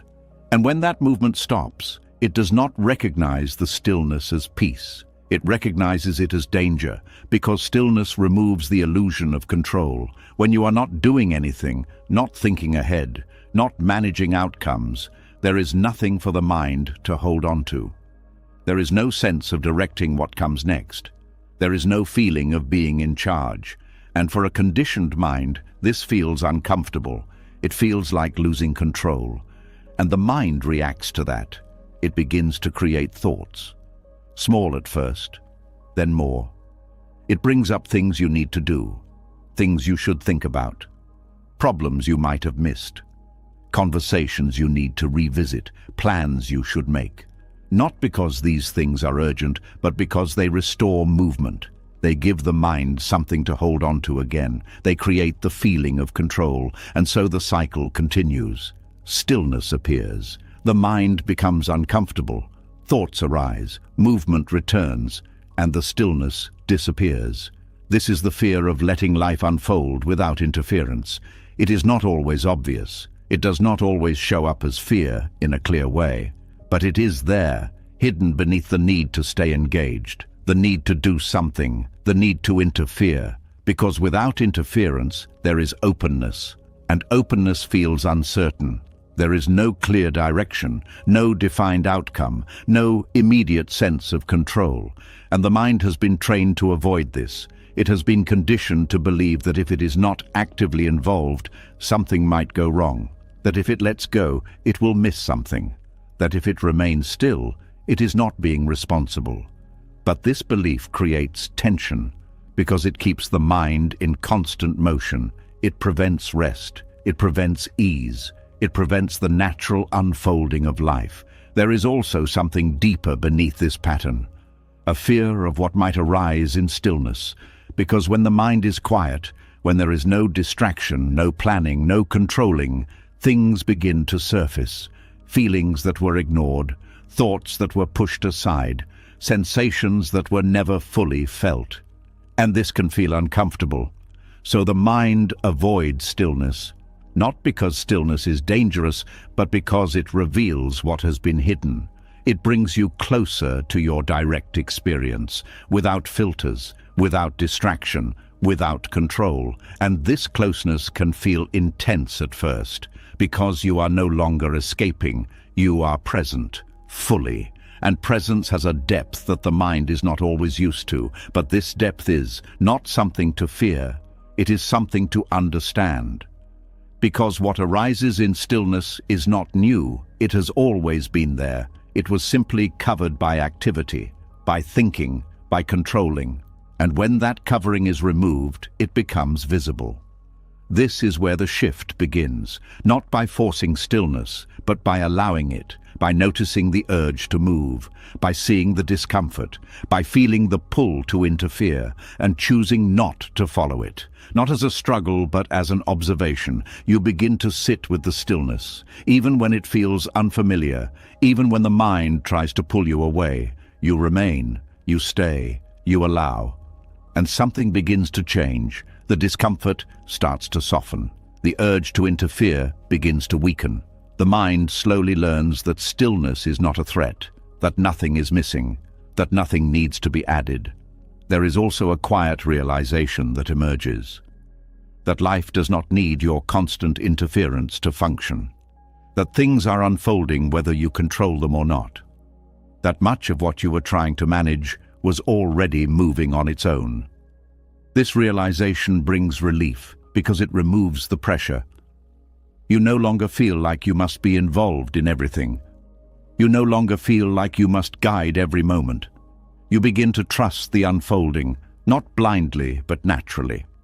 You begin to see that life has its own movement, its own rhythm, its own intelligence, and that your role is not to control it, but to participate in it, to respond when needed, to act when appropriate, but not to interfere constantly. This creates space, a space where you can rest, where you can be without needing to do, where you can experience life without managing it. And in that space, something opens, a sense of ease, a quiet calm, a feeling that you are not required to hold everything together. Because everything is already moving, there will still be moments where the mind resists, moments where stillness feels uncomfortable again, moments where the urge to interfere returns. But now you can see it. You can notice the pattern. You can feel the movement beginning. And instead of following it, you pause. You stay. You allow the stillness to remain. And in doing so, you weaken the habit. Not by fighting it, but by not feeding it. Over time, this changes your relationship with stillness. It no longer feels empty. It no longer feels dangerous. It begins to feel natural, like something you can return to, like a place that does not require effort, like a state that is always available. You begin to notice moments where nothing is happening, and instead of feeling restless, you feel calm.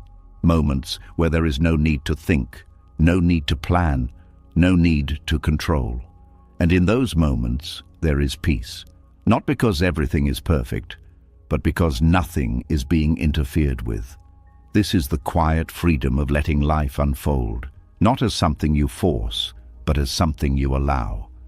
A freedom from constant engagement. A freedom from unnecessary movement.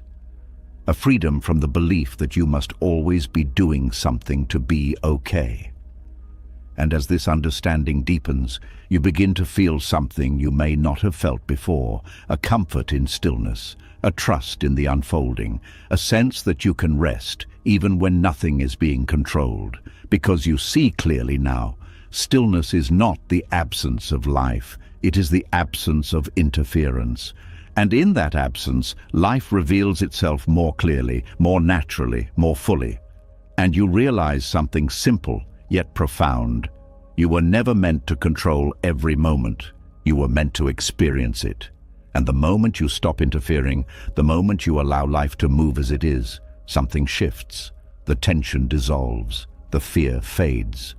And what remains is something steady, something quiet, something deeply peaceful, not created, not forced, but always there, beneath the need to control, waiting for you to stop and simply be. And as that stillness becomes more familiar, as you begin to trust the unfolding without constantly interfering, something else quietly steps forward. It does not look like fear at first. It feels like responsibility, like urgency, like something that must be handled right now. But when you look closer, you begin to notice a pattern. A need to fix, to resolve, to close every open loop as quickly as possible. And in that moment, you start to see how even this urgency has been pulling you away from peace. There is a pressure that arises the moment something feels incomplete, a conversation that feels off, a problem that appears, a feeling that does not sit right. Instead of allowing it to be there, the mind reacts. It moves quickly. It searches for a solution. It tries to fix the situation before it fully understands it. This movement feels necessary. It feels like you are taking action. It feels like you are being effective, but beneath it, there is something else, a discomfort with leaving things unresolved, a resistance to letting something remain open, a belief that everything must be fixed immediately. And this belief creates urgency. Not a calm, clear movement toward resolution, but a rushed reaction driven by tension.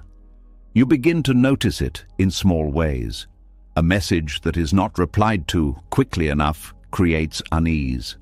A misunderstanding pushes you to explain yourself right away. An uncomfortable feeling leads you to search for a way to remove it instantly. The mind does not want to wait. It does not want to sit with uncertainty.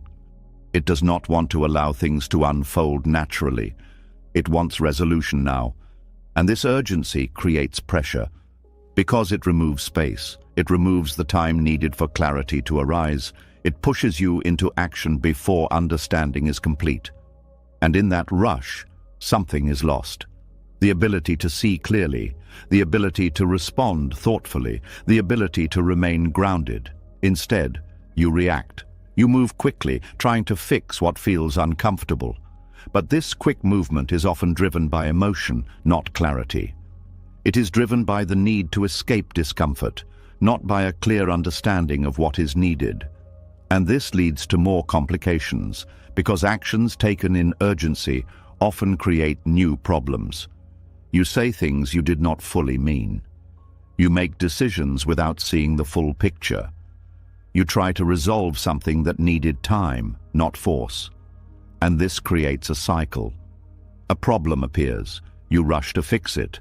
The fix creates more tension. You try to fix that tension. And the cycle continues. There is also something deeper behind this compulsion. A belief that discomfort should not exist. That if something feels off, it must be corrected immediately. That if something is uncertain, it must be resolved.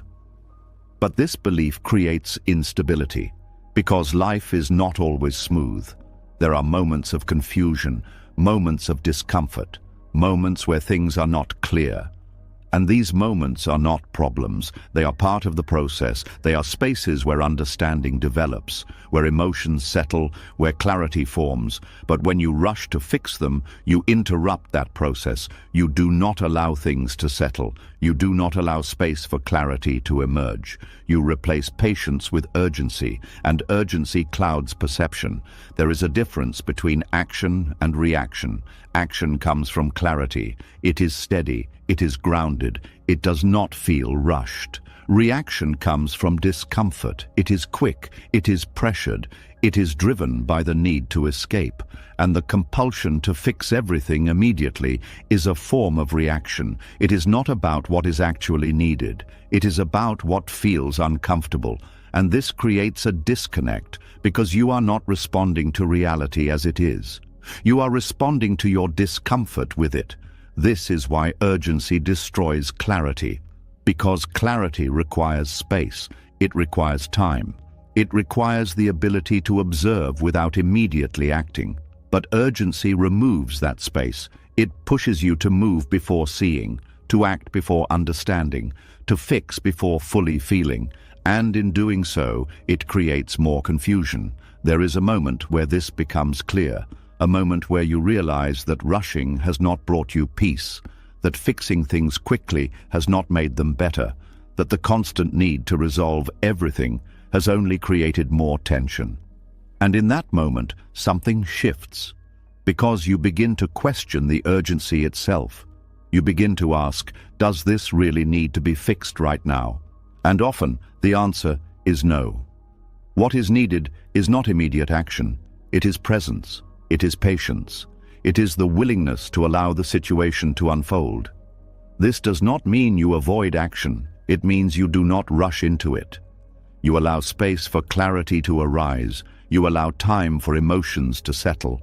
You allow the moment to reveal what is actually needed. And this changes your relationship with problems. They no longer feel like emergencies. They become experiences, things that can be observed, understood, and responded to when the time is right.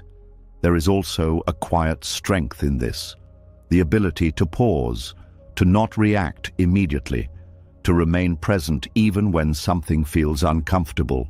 This strength does not come from controlling the situation. It comes from not being controlled by it, from not being pulled into urgency, from not being driven by the need to fix. You begin to notice the impulse as it arises, the urge to act quickly, the pressure to resolve, the discomfort of leaving something open, and instead of following it, you pause, you breathe, you allow the moment to be as it is, and in that pause, something changes. The intensity softens, the urgency fades, the mind becomes clearer, and from that clarity, action can arise naturally, not forced, not rushed, but appropriate. There is also a deeper trust that begins to form, a trust that not everything needs to be fixed immediately, that some things resolve on their own, that some situations require time, not intervention, that not every discomfort is a problem to solve. This trust reduces pressure because you are no longer trying to control every moment. You are allowing life to move, and this creates ease, a sense that you do not need to be constantly engaged, that you do not need to fix everything, that you can step back without things falling apart. There will still be moments where urgency returns, moments where the mind feels the need to act, to fix, to resolve, but now you can see it. You can feel the difference between clarity and compulsion. You can recognize when action is needed and when it is not. And this recognition allows you to choose, not from pressure, but from awareness. Over time, this changes everything. You become more patient, not because you are forcing yourself to wait, but because you no longer feel the need to rush. You become more clear, not because you are thinking more, but because you are allowing space for understanding to arise. You become more at ease, not because everything is perfect, but because you are no longer trying to fix everything. And in that ease, something settles. A quiet calm, a steady presence, a sense that things can unfold without your constant intervention. And in that unfolding, you begin to see something clearly. Not everything needs to be fixed. Not everything needs to be resolved right away. Not everything is a problem. Some things are simply part of the flow, and when you stop rushing to change them, when you allow them to move naturally, something shifts. The tension dissolves, the pressure fades, and what remains is something simple, a quiet clarity, a steady patience, a deep sense of peace that comes not from fixing everything, but from no longer needing to. And in that realization, you begin to feel lighter, freer, less driven by urgency, more grounded in presence, because you are no longer chasing resolution. You are allowing understanding, and in that allowance, life becomes clearer, not because it is controlled, but because it is seen, as it is, unrushed, unforced, unfolding. And in that unfolding, there is peace. And as that urgency begins to loosen, as you stop rushing to fix every moment and allow life to move at its own pace, something even more personal comes into view. It is not just situations you try to control, it is connection itself. The way you hold on to people, the way you try to keep love stable, the way you quietly shape your behavior to secure closeness. And when you begin to see this clearly, you realize that the deepest tension is not in what happens around you, but in how you try to hold on to those you care about. There is a quiet desire that lives inside every relationship, a desire to feel safe, to feel valued, to feel that the connection will remain. This desire is natural, it is part of being human. But when it meets uncertainty, when you cannot fully predict how someone feels or how they will act, something shifts. The mind begins to move toward control, not in obvious ways, but in subtle adjustments. You start to think more carefully about what you say. You begin to hold back certain parts of yourself. You try to present yourself in a way that will be accepted. You adjust your behavior to avoid conflict or rejection. At first, this feels like care. It feels like you are protecting the relationship. It feels like you are doing what is necessary to keep things stable. But beneath this, something else is happening. You are slowly moving away from authenticity. Because instead of being as you are, You are becoming what you think is needed. You begin to shape yourself around the relationship, and in doing so, you lose something, the natural expression of who you are. There is also a deeper belief driving this behavior, the belief that love can be secured, that if you act the right way, say the right things, avoid the wrong moves, you can make the relationship stable, that you can prevent distance, that you can control how the other person feels. But this belief creates pressure, because now the relationship is something you must manage, something you must maintain through constant adjustment, something you must protect through control. And this creates tension, not only in your actions, but in your mind. You begin to think more, to analyze more, to monitor more. You watch for signs, you interpret small changes. You try to stay ahead of potential problems, and this keeps you in a state of alertness, a state where you are not fully relaxed, because part of you is always checking, always adjusting, always trying to keep the connection stable. But relationships are not stable in that way. They are alive, they move, they change, they grow in ways that cannot be fully controlled, and when you try to fix them into a certain form, you create resistance, a resistance that shows up as tension in the connection, because the other person can feel it.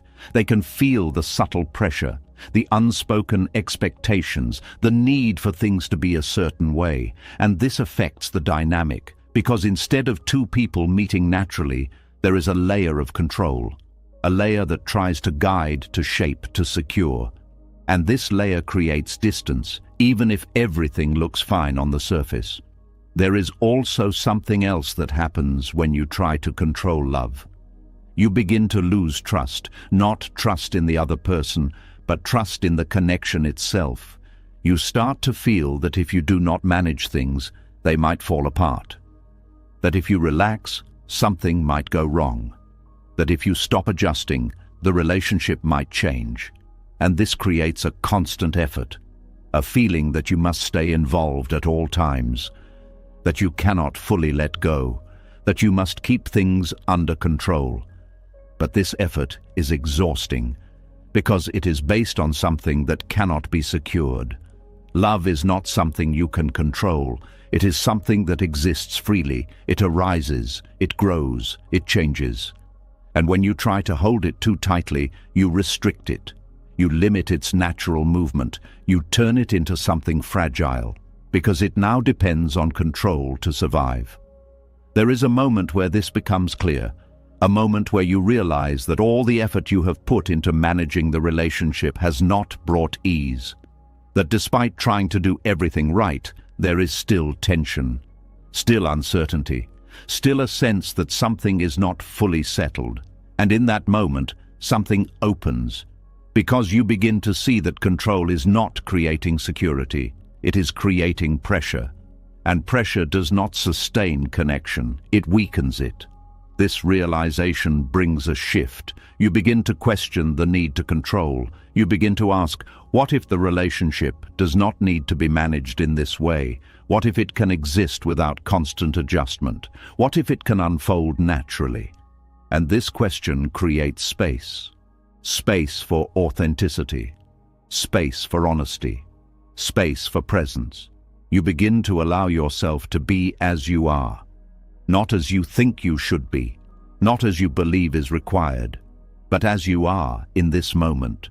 And this changes the connection, because authenticity brings something that control cannot. It brings realness, a sense that what is happening is not being forced, that what is being expressed is true. And this allows the relationship to breathe, to move, to evolve. There is also a deeper trust that begins to form, a trust that love does not need to be controlled to exist, that connection does not need to be managed to continue, that if something is real, it will move in its own way. And this trust removes pressure, because you are no longer trying to secure the relationship. You are allowing it. There will still be moments where the mind tries to step in, moments where it wants to adjust, to control, to fix. But now you can see it. You can feel the tension that comes with it. You can notice the shift away from authenticity. And instead of following it, you pause. You return to yourself. You allow the moment to unfold without interference. And in that allowance, something changes. The connection becomes lighter, more natural, more fluid.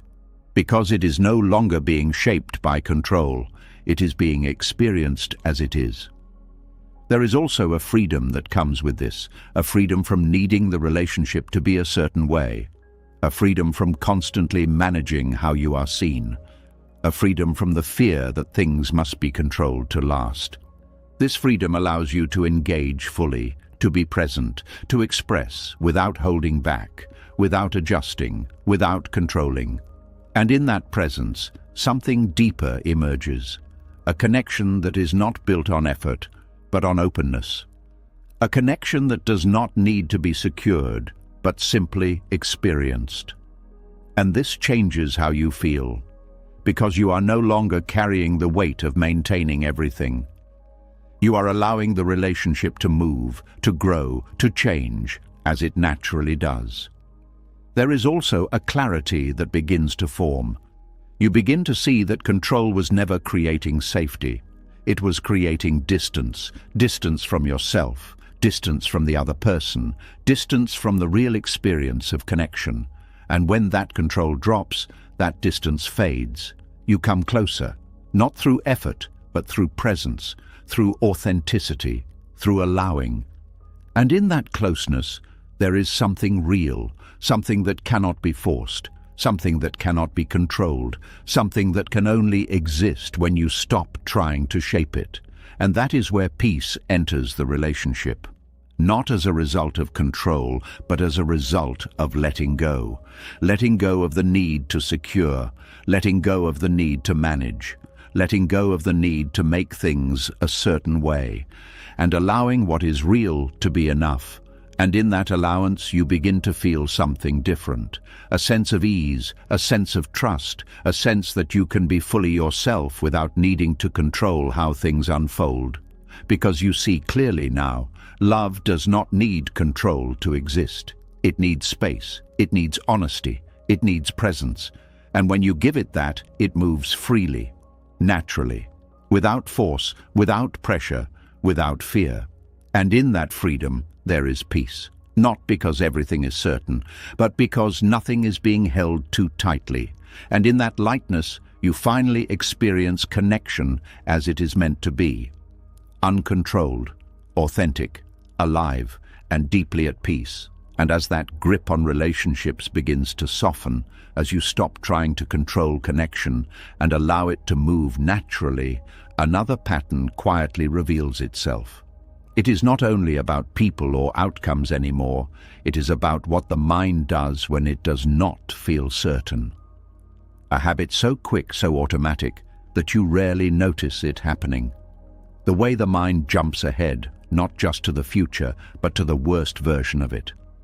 And once you see this clearly, you begin to understand how control is still operating in the background.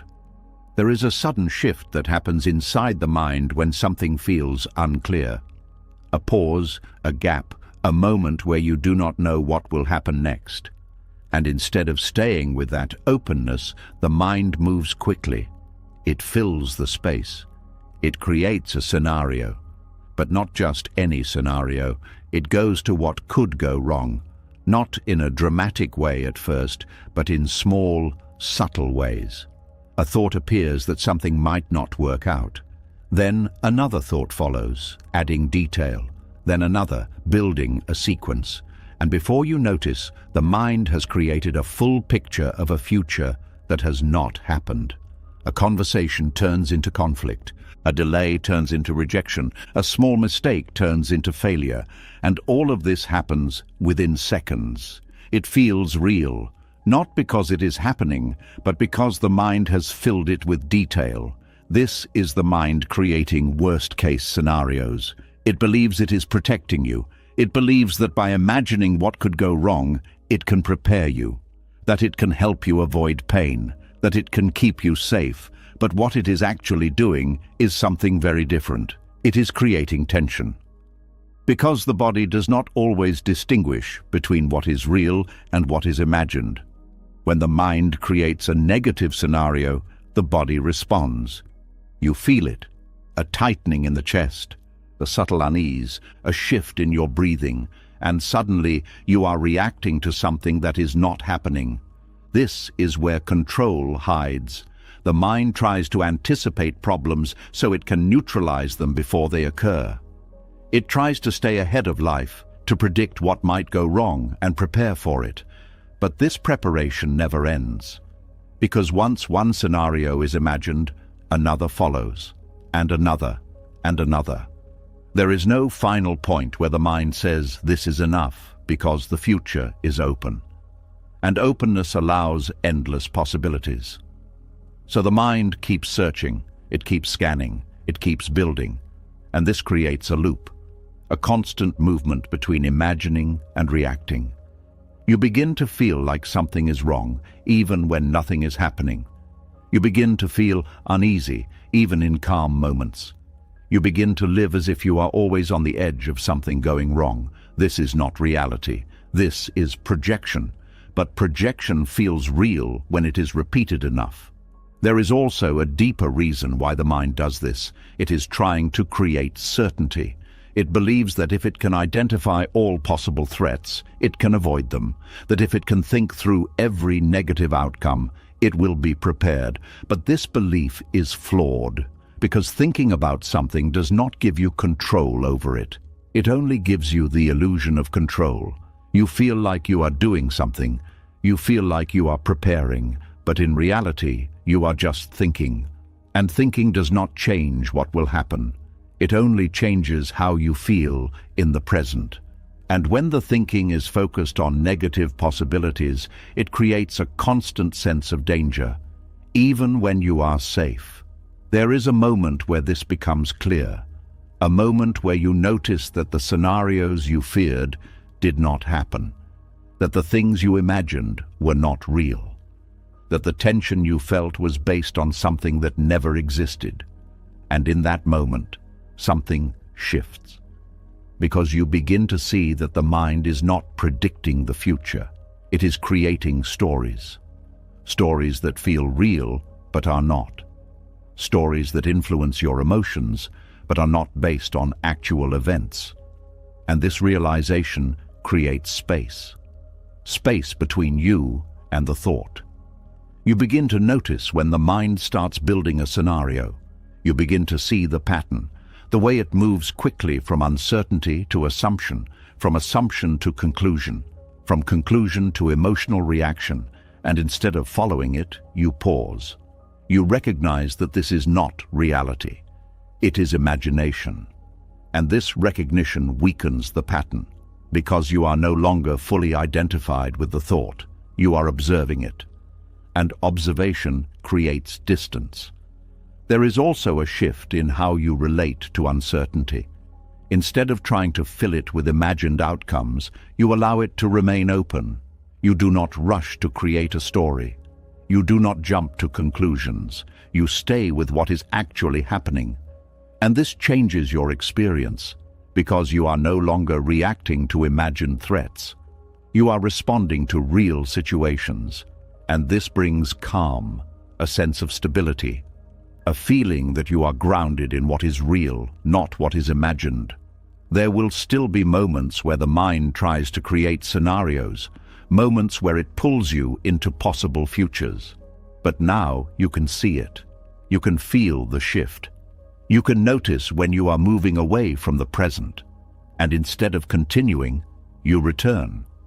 You come back to what is here, to what is actually happening. And in that return, the imagined scenarios lose their power, because they are not being fed, they are not being followed, they are simply passing through. This is where control begins to dissolve, not because you forced it, but because you stopped participating in it. You stopped trying to manage the future through imagination. You stopped trying to neutralize threats that do not exist. You allowed the mind to settle, and in that settling, something becomes clear. You do not need to anticipate every possible problem to be safe. You do not need to imagine worst-case scenarios to be prepared. You only need to be present. to respond when something actually happens, not before. There is also a deeper trust that begins to form. A trust that you can handle situations as they arise, that you do not need to prepare for everything in advance, that you do not need to live in a constant state of alertness. This trust removes pressure, because you are no longer trying to control what has not happened. You are allowing life to unfold, and responding to it as it does. This creates ease, a quiet sense of relaxation, a feeling that you are not constantly bracing for impact, because you are no longer living in imagined futures. You are here, in this moment, where things are as they are. There is also a clarity that emerges. You begin to see that the mind was never protecting you. It was exhausting you. It was creating tension where there was none. It was turning neutral moments into stressful ones. And when this becomes clear, the habit begins to lose its hold. Not because you stopped thinking, but because you stopped believing every thought. You stopped following every scenario. You stopped reacting to every possibility. And in that stopping, something opens, a sense of calm, a feeling of groundedness, a presence that is not shaken by imagined outcomes. And in that presence, there is peace. Not because the future is certain, but because you are no longer trying to control it. You are allowing it to come, as it will, and when it arrives, you will meet it. Not with fear, not with tension, but with clarity, with awareness, with a steady presence that does not depend on what might happen. And in that steadiness, you find something you could never find in anticipation. A peace that exists now, not in the future, not in imagined outcomes, but here, in what is real. Unchanged by what could be, unaffected by what might happen, simply present, simply aware, simply at peace. And as that grip on imagined futures begins to loosen, as you stop chasing every possible outcome and return to what is real, something even deeper begins to surface. It is no longer just about thoughts or habits, it is about who you believe yourself to be. Because after holding on for so long, after trying to manage everything, after building your sense of safety around control, it no longer feels like something you do.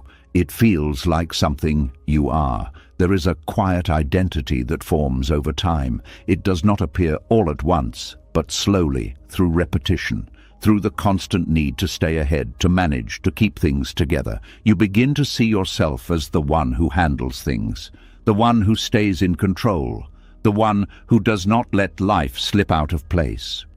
At first, this feels strong. It feels like discipline. It feels like awareness. It feels like responsibility. And others may even recognize you for it. They may say you are reliable. They may say you are composed. They may say you have everything together. And this reinforces the identity, because now it is not just something you do. It is something you are known for, something you take pride in, something you protect. But beneath this identity, there is something else, a quiet tension, a constant effort, a feeling that you must maintain this image, because if you let go, something might change. And this is where control becomes personal. It is no longer about managing situations. It is about maintaining who you believe yourself to be. You begin to feel that if you are not in control, you are not yourself. That if things become uncertain, you are losing something. That if you stop managing everything, you might fall apart. And this creates fear. Not the fear of what will happen, but the fear of who you will be without control. Because the identity has been built around it. You have learned to associate control with stability, with strength, with safety. So letting go does not feel like release. It feels like loss, like stepping into something unfamiliar, like leaving behind something that has defined you. But this identity is not as solid as it seems. It is constructed, built from habits, reinforced by repetition, shaped by past experiences. It is not who you truly are. It is a pattern. And like all patterns, it can be seen, it can be understood, it can be released. There is a moment where this becomes clear. A moment where you notice that the effort to stay in control is not bringing ease, that the identity you are holding on to is not giving you peace, that the constant need to manage is creating pressure, not freedom. And in that moment, something begins to shift, because you start to question the identity itself. You begin to ask, who am I without this? And this question creates space. At first, that space can feel uncomfortable, because it is unfamiliar, because the mind does not know how to define itself without control. But within that discomfort, there is also possibility. A possibility to see beyond the identity, to experience yourself without the constant need to manage, to discover a way of being that is not based on control. There is also something else that becomes visible. The identity of being in control is not as stable as it appears. It requires constant effort, constant attention, constant reinforcement, because the moment you stop, it begins to fade, and this shows you something important. If it needs to be maintained, it is not your true nature. Your true nature does not require effort. It does not need to be held together. It does not depend on controlling anything. It is simply present, aware, unchanging beneath all movement. But the identity of control keeps you focused on the surface, on actions, on outcomes, on maintaining a certain image. And this pulls you away from that deeper presence. The more you identify with control, the more you feel the need to uphold it. And this creates tension, because life does not always allow you to stay in control. Things change, situations shift, people act in unexpected ways. And when this happens, the identity is challenged. You feel it, a sense of instability, a discomfort, a need to regain control quickly, because without it you feel exposed. But this exposure is not a weakness. It is a doorway into something more real, because when control drops, even for a moment, you begin to experience yourself differently, not as someone who must manage everything, but as someone who can simply be. You begin to feel the difference between effort and presence, between holding and allowing, between controlling and experiencing. And this difference is profound, because presence does not require identity. It does not require you to be a certain way. It allows you to exist without needing to define yourself. This can feel unfamiliar at first because the mind is used to structure, used to labels, used to defining who you are. But as you stay with it, something begins to settle. The need to define yourself through control starts to loosen. The pressure to maintain a certain image begins to fade, and in that fading there is relief. A release from the constant effort of being someone, of upholding an identity, of staying in control. There is also a quiet realization that emerges. That letting go of control does not mean losing yourself. It means discovering what remains when control is not there. And what remains is not emptiness. It is presence. A simple awareness that does not need to prove anything. That does not need to manage anything. That does not need to be anything. It is just here. And in that presence, there is peace. Not because everything is controlled, but because nothing needs to be. There will still be moments where the identity tries to return. Moments where you feel the urge to step back into control, to regain that sense of structure, to define yourself again. But now you can see it. You can notice the pattern. You can feel the pull. And instead of following it, you pause. You allow yourself to remain without stepping back into the identity. You stay in the space, in the openness, and over time, this becomes more natural. The identity loses its hold, not because you rejected it, but because you no longer need it. You begin to move through life without needing to control everything, without needing to define yourself through your actions, without needing to maintain an image. And this creates freedom, a freedom that is not based on control, but on release, a freedom that allows you to be flexible, open, responsive, a freedom that does not depend on being a certain way. And in that freedom, something becomes clear. You were never the identity you built around control.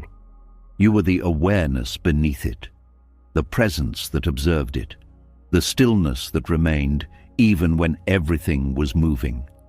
And when you return to that, when you stop holding on to the identity, something shifts deeply. The tension dissolves, the pressure fades, the need to control begins to disappear. Not because you forced it, but because you no longer see yourself through it. And in that shift, there is peace. A peace that does not depend on who you are. A peace that exists beyond identity. A peace that is not created, but revealed when the need to control falls away. And in that revelation, you discover something simple. You do not need to be the one who controls everything. You can simply be present, aware, at ease. And in that ease, there is a quiet kind of freedom. A freedom from the need to define yourself. A freedom from the effort of control. A freedom that allows you to move through life without holding on to anything.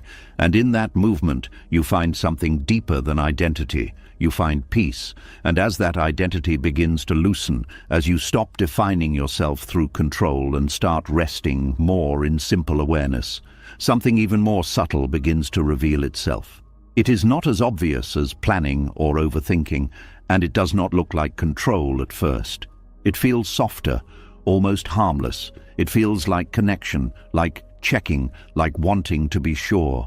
But when you look closely, you begin to notice that even this carries a quiet tension, a need to confirm, to be reassured, to know that everything is still okay. There is a small question that appears in the mind, often unnoticed. It sounds simple, it sounds reasonable, but it repeats, are they still okay with me? Did I do the right thing? Is everything fine? These questions do not come once. They return again and again, and each time they carry a subtle discomfort, a feeling that something is uncertain, something needs to be confirmed before you can relax. This is the beginning of seeking reassurance. It does not feel like control. It feels like clarity. It feels like you are just trying to understand. But beneath it, there is a deeper movement. A desire to stabilize how you feel by controlling what others say. You look for signs, a message, a tone, a reaction. You listen carefully, not just to hear, but to confirm, to make sure nothing has changed, to make sure everything is still safe. And for a moment, when reassurance is given, you feel relief. A soft release, a sense that things are okay again. But this relief does not last, because the uncertainty returns, and with it the need to ask again, to check again, to confirm again. This creates a cycle, a quiet loop that keeps you dependent on external responses. You begin to feel that your sense of calm depends on what others say, that your stability depends on their reassurance. And this is where the hidden control appears, because you are no longer just experiencing the relationship. You are trying to secure it through constant confirmation. You are trying to manage how it feels by controlling the feedback you receive. And this creates tension, not always visible but present. A subtle need that sits beneath interactions, a pressure that asks for certainty again and again. There is also a deeper fear beneath this pattern, a fear of losing connection, a fear that something might change without you noticing, a fear that if you do not check, things might drift. And the mind responds by seeking reassurance, not once, but repeatedly, as if each confirmation can guarantee stability. But it cannot, because reassurance does not remove uncertainty. It only covers it for a moment, and the more you depend on it, the more sensitive you become to its absence. A delayed response feels heavier, a neutral tone feels uncertain, a lack of confirmation feels like something is wrong, and this increases anxiety, because now your mind is constantly scanning for signs, interpreting details, trying to read between the lines, and this keeps you engaged in a way that does not bring peace. It keeps you alert, always watching, always checking, always needing to know. There is also a cost to this, not just internally, but in the connection itself. Because when reassurance becomes constant, it begins to carry weight. The other person may feel the need behind it. the unspoken request to confirm again and again. And this can create pressure, a subtle tension that affects the natural flow of the relationship, because connection begins to revolve around validation, not presence, around confirmation, not experience. And this shifts the dynamic from something open and natural to something managed and controlled. There is a moment where this becomes visible, a moment where you notice that even after receiving reassurance, the mind is not fully at rest, that the calm you felt fades quickly, that the need returns. And in that moment, something becomes clear. The reassurance is not solving the discomfort, it is maintaining it, because it reinforces the belief that you need external confirmation to feel okay. And this keeps the cycle alive. There is a different way of seeing this, a way that does not rely on constant reassurance. It begins with noticing the discomfort without immediately trying to resolve it. The moment the question appears, instead of seeking an answer, you pause, you feel the uncertainty, you stay with it, not trying to fix it, not trying to escape it, just allowing it to be there. At first, this feels uncomfortable because the mind is used to moving quickly, used to seeking answers, used to closing the gap. But as you stay, something begins to change. The intensity softens, the urgency fades, the need to ask begins to loosen. Because you are no longer feeding it, you are allowing the feeling without reinforcing the pattern. There is also a shift in trust, not trust in what others say, but trust in your own presence. A recognition that you do not need constant confirmation to be okay, that your sense of stability does not need to come from outside, that you can remain grounded even when things are not fully certain. This trust changes your experience, because you are no longer dependent. You are no longer waiting for reassurance to feel calm. You are finding that calm within yourself. And this creates freedom. A freedom from constant checking. A freedom from needing to confirm every detail. A freedom from the subtle pressure that comes with seeking validation. There will still be moments where the mind reaches out, moments where it wants to ask, to check, to confirm.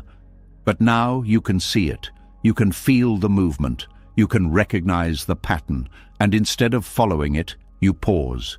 You return to yourself. You allow the moment to unfold without interference. And in that space, something settles. The need becomes weaker. The pattern begins to fade, because it is no longer being reinforced. There is also a deeper understanding that emerges. That validation does not create security. It creates dependence, and true security does not come from outside. It comes from your ability to remain steady within yourself, to feel without needing immediate confirmation, to stay present without needing constant reassurance. This steadiness brings peace, a quiet calm that is not shaken by small uncertainties, a grounded presence that does not rely on external responses, a sense that you are okay, even when things are not fully confirmed.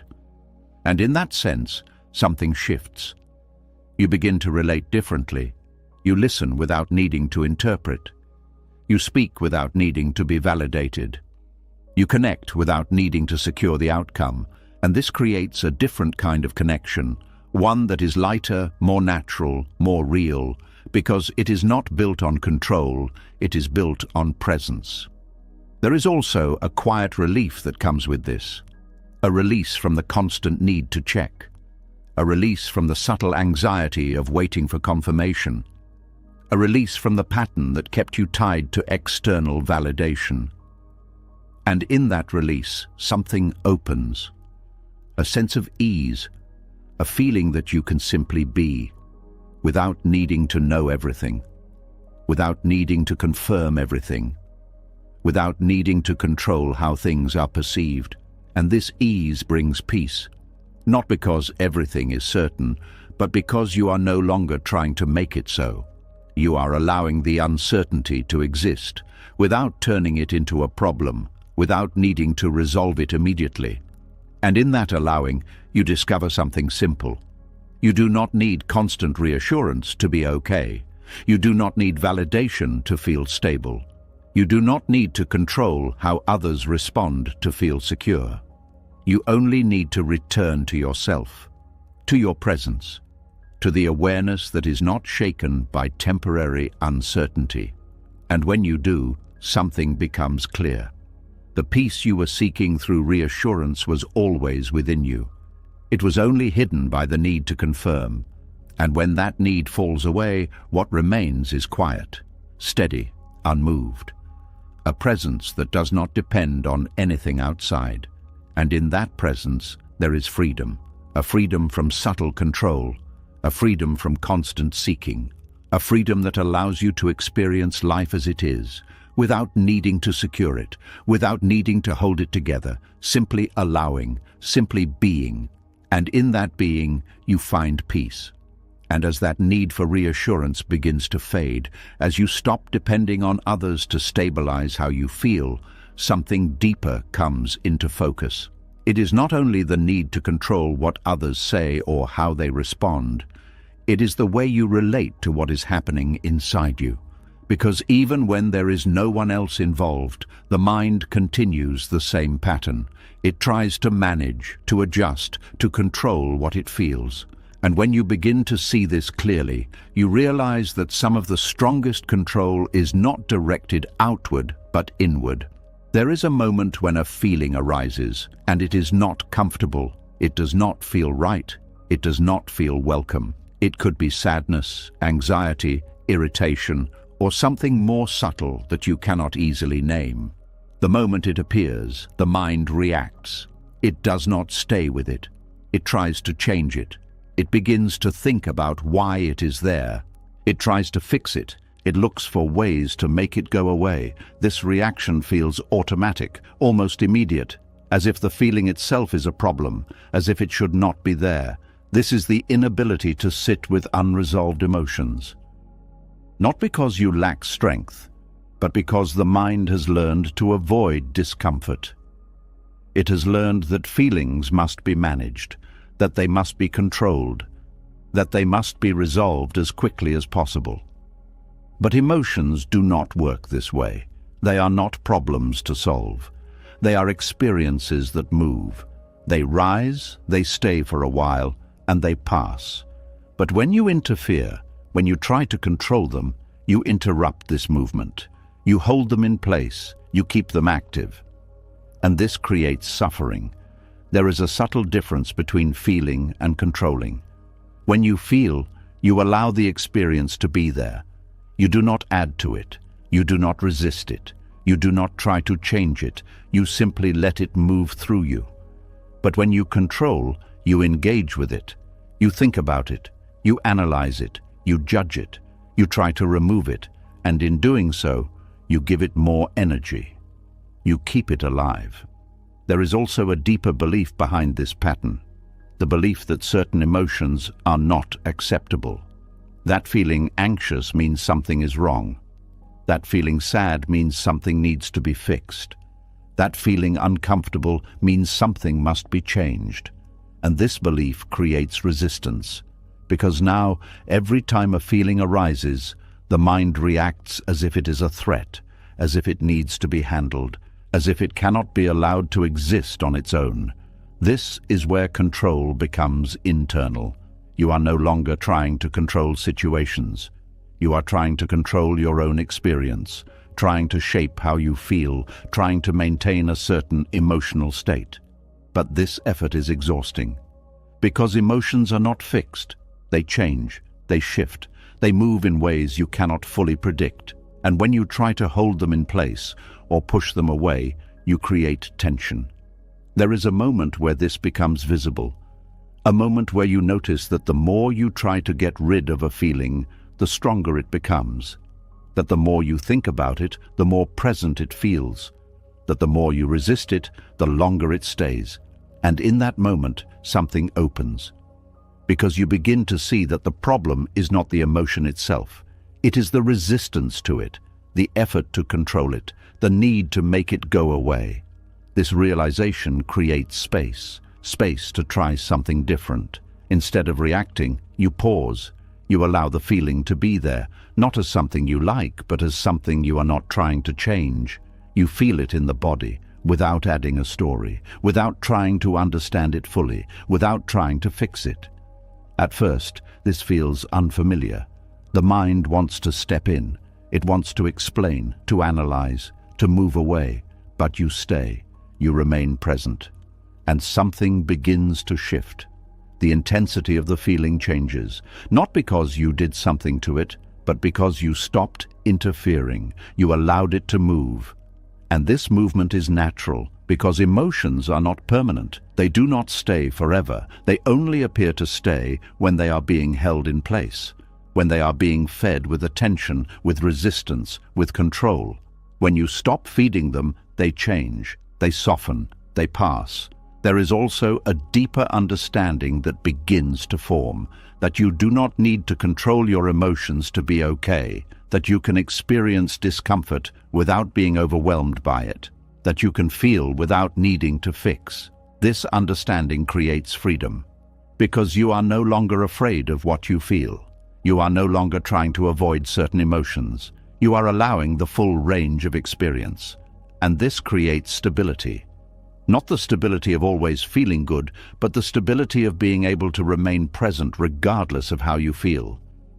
This is a different kind of strength, a strength that does not come from control, but from acceptance, from allowing what is there without needing it to be different. There will still be moments where the mind reacts, moments where it tries to control the feeling again, to analyze, to fix, to escape. But now you can see it. You can notice the pattern. You can feel the urge to move away. And instead of following it, you stay. You return to the experience. You allow it to be.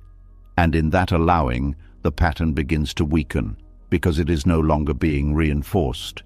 There is also a quiet trust that begins to grow, a trust that emotions can move on their own, that they do not need your control to pass, that they have their own rhythm, their own flow. And when you allow that flow, something changes.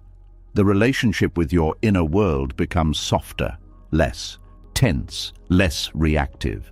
You begin to feel more at ease within yourself, not because you are controlling how you feel, but because you are allowing yourself to feel. And this creates peace, not the absence of emotion, but the absence of resistance. A peace that exists even when emotions arise, because you are not fighting them, you are not trying to change them. You are simply allowing them to be part of the experience. There is also a deeper connection that emerges, a connection to yourself. Because when you stop controlling your emotions, you begin to listen to them, not as problems, but as signals, as movements within you that do not need to be fixed, only understood. And this understanding is not intellectual, it is felt, direct, without words. And in that connection, something settles, a sense that you are no longer divided, no longer pushing parts of yourself away, no longer trying to maintain a certain state. You are whole, present, allowing everything to be as it is. And in that wholeness, there is peace, a peace that does not depend on feeling good all the time, a peace that remains even when discomfort arises. Because it is not built on control, it is built on acceptance, on the ability to sit with what is unresolved, without needing to resolve it immediately, without needing to change it, without needing to escape it. And as this ability grows, something becomes clear. You were never meant to control your emotions. You were meant to experience them, to let them move, to let them pass. And when you stop interfering, when you allow them to follow their natural course, something shifts. The tension dissolves, the struggle fades, and what remains is something simple, a quiet presence, a steady awareness, a peace that exists not because everything is resolved, but because nothing is being resisted. And in that peace, you finally rest. Not from controlling your experience, but from allowing it, fully, naturally, without fear, without force, just as it is. And as you begin to sit more gently with your emotions, As you stop trying to force them away and allow them to move on their own, something deeper starts to come into view. It is not just about what you feel now. It is about where these patterns first began. Because the need to control did not appear randomly, it was shaped slowly over time. And when you begin to look back without judgment, you start to see that what you call control today may have once been protection. There is a memory that does not always come as a clear image, but as a feeling, a sense that things were not stable, that something was unpredictable, that the ground beneath you could shift without warning. It could have been loud or quiet, obvious or subtle, but it left an imprint, a time when you did not feel fully safe, a moment when things were out of your hands, an experience where you did not know what would happen next. And in that space, the mind learned something. It learned that unpredictability feels dangerous, that instability must be avoided, that not knowing is something to protect against. So it began to build a response.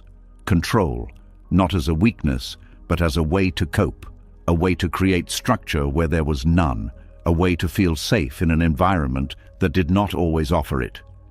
At that time, it made sense. It helped you navigate uncertainty. It gave you something to hold on to. It allowed you to feel a sense of direction. But over time, that response stayed. Even when the situation changed, even when the chaos was no longer present, the pattern remained, and what was once protection became rigidity. You begin to notice it in the way you approach life, a need for things to be predictable, a discomfort when plans change, a tension when outcomes are not clear. You may not connect it to the past, but it is there, a quiet conditioning that tells you to hold things tightly, to stay in control, to avoid anything that feels unstable. And this creates a certain way of living, a way that prioritizes certainty over flexibility, control over openness, structure over flow. At first, this feels safe because it reduces the feeling of unpredictability. But it also limits you, because life does not remain fixed. It moves, it changes, it unfolds in ways that cannot always be planned. And when you try to hold it in place, you create tension. There is also something else that happens.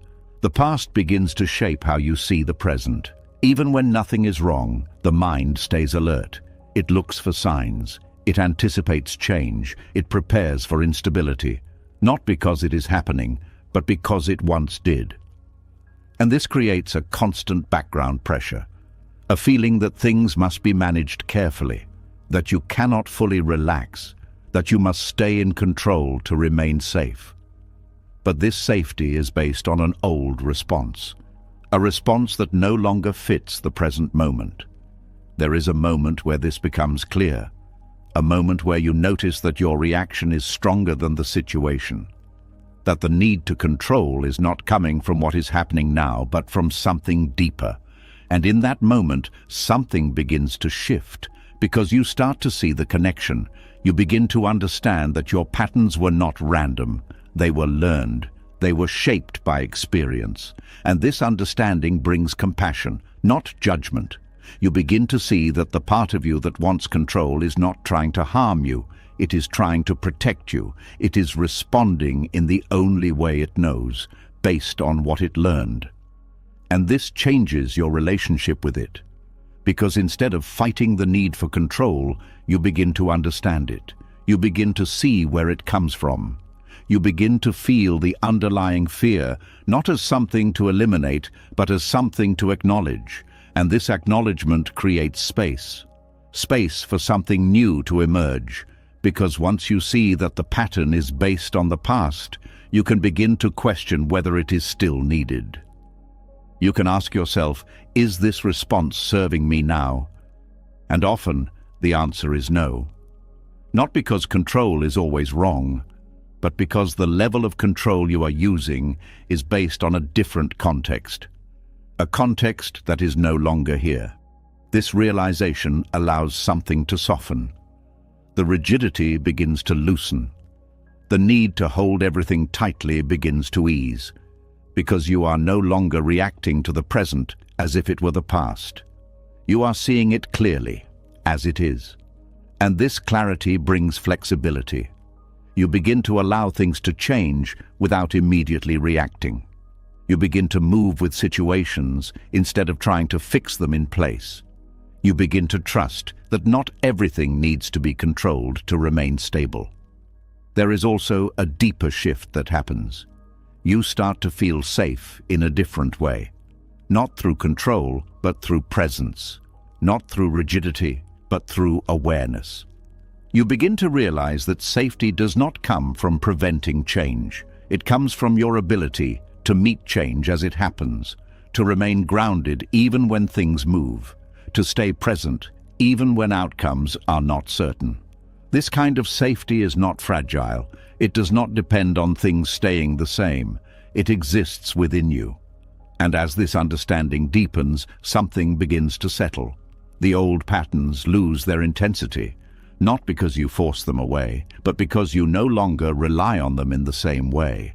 You begin to respond differently, not from fear, but from clarity. Not from past conditioning, but from present awareness. And this creates freedom. A freedom from the rigidity that once felt necessary. A freedom to experience life without holding it too tightly. A freedom to allow movement, change, and uncertainty without immediately reacting. There will still be moments where the old response appears, moments where the mind reaches for control.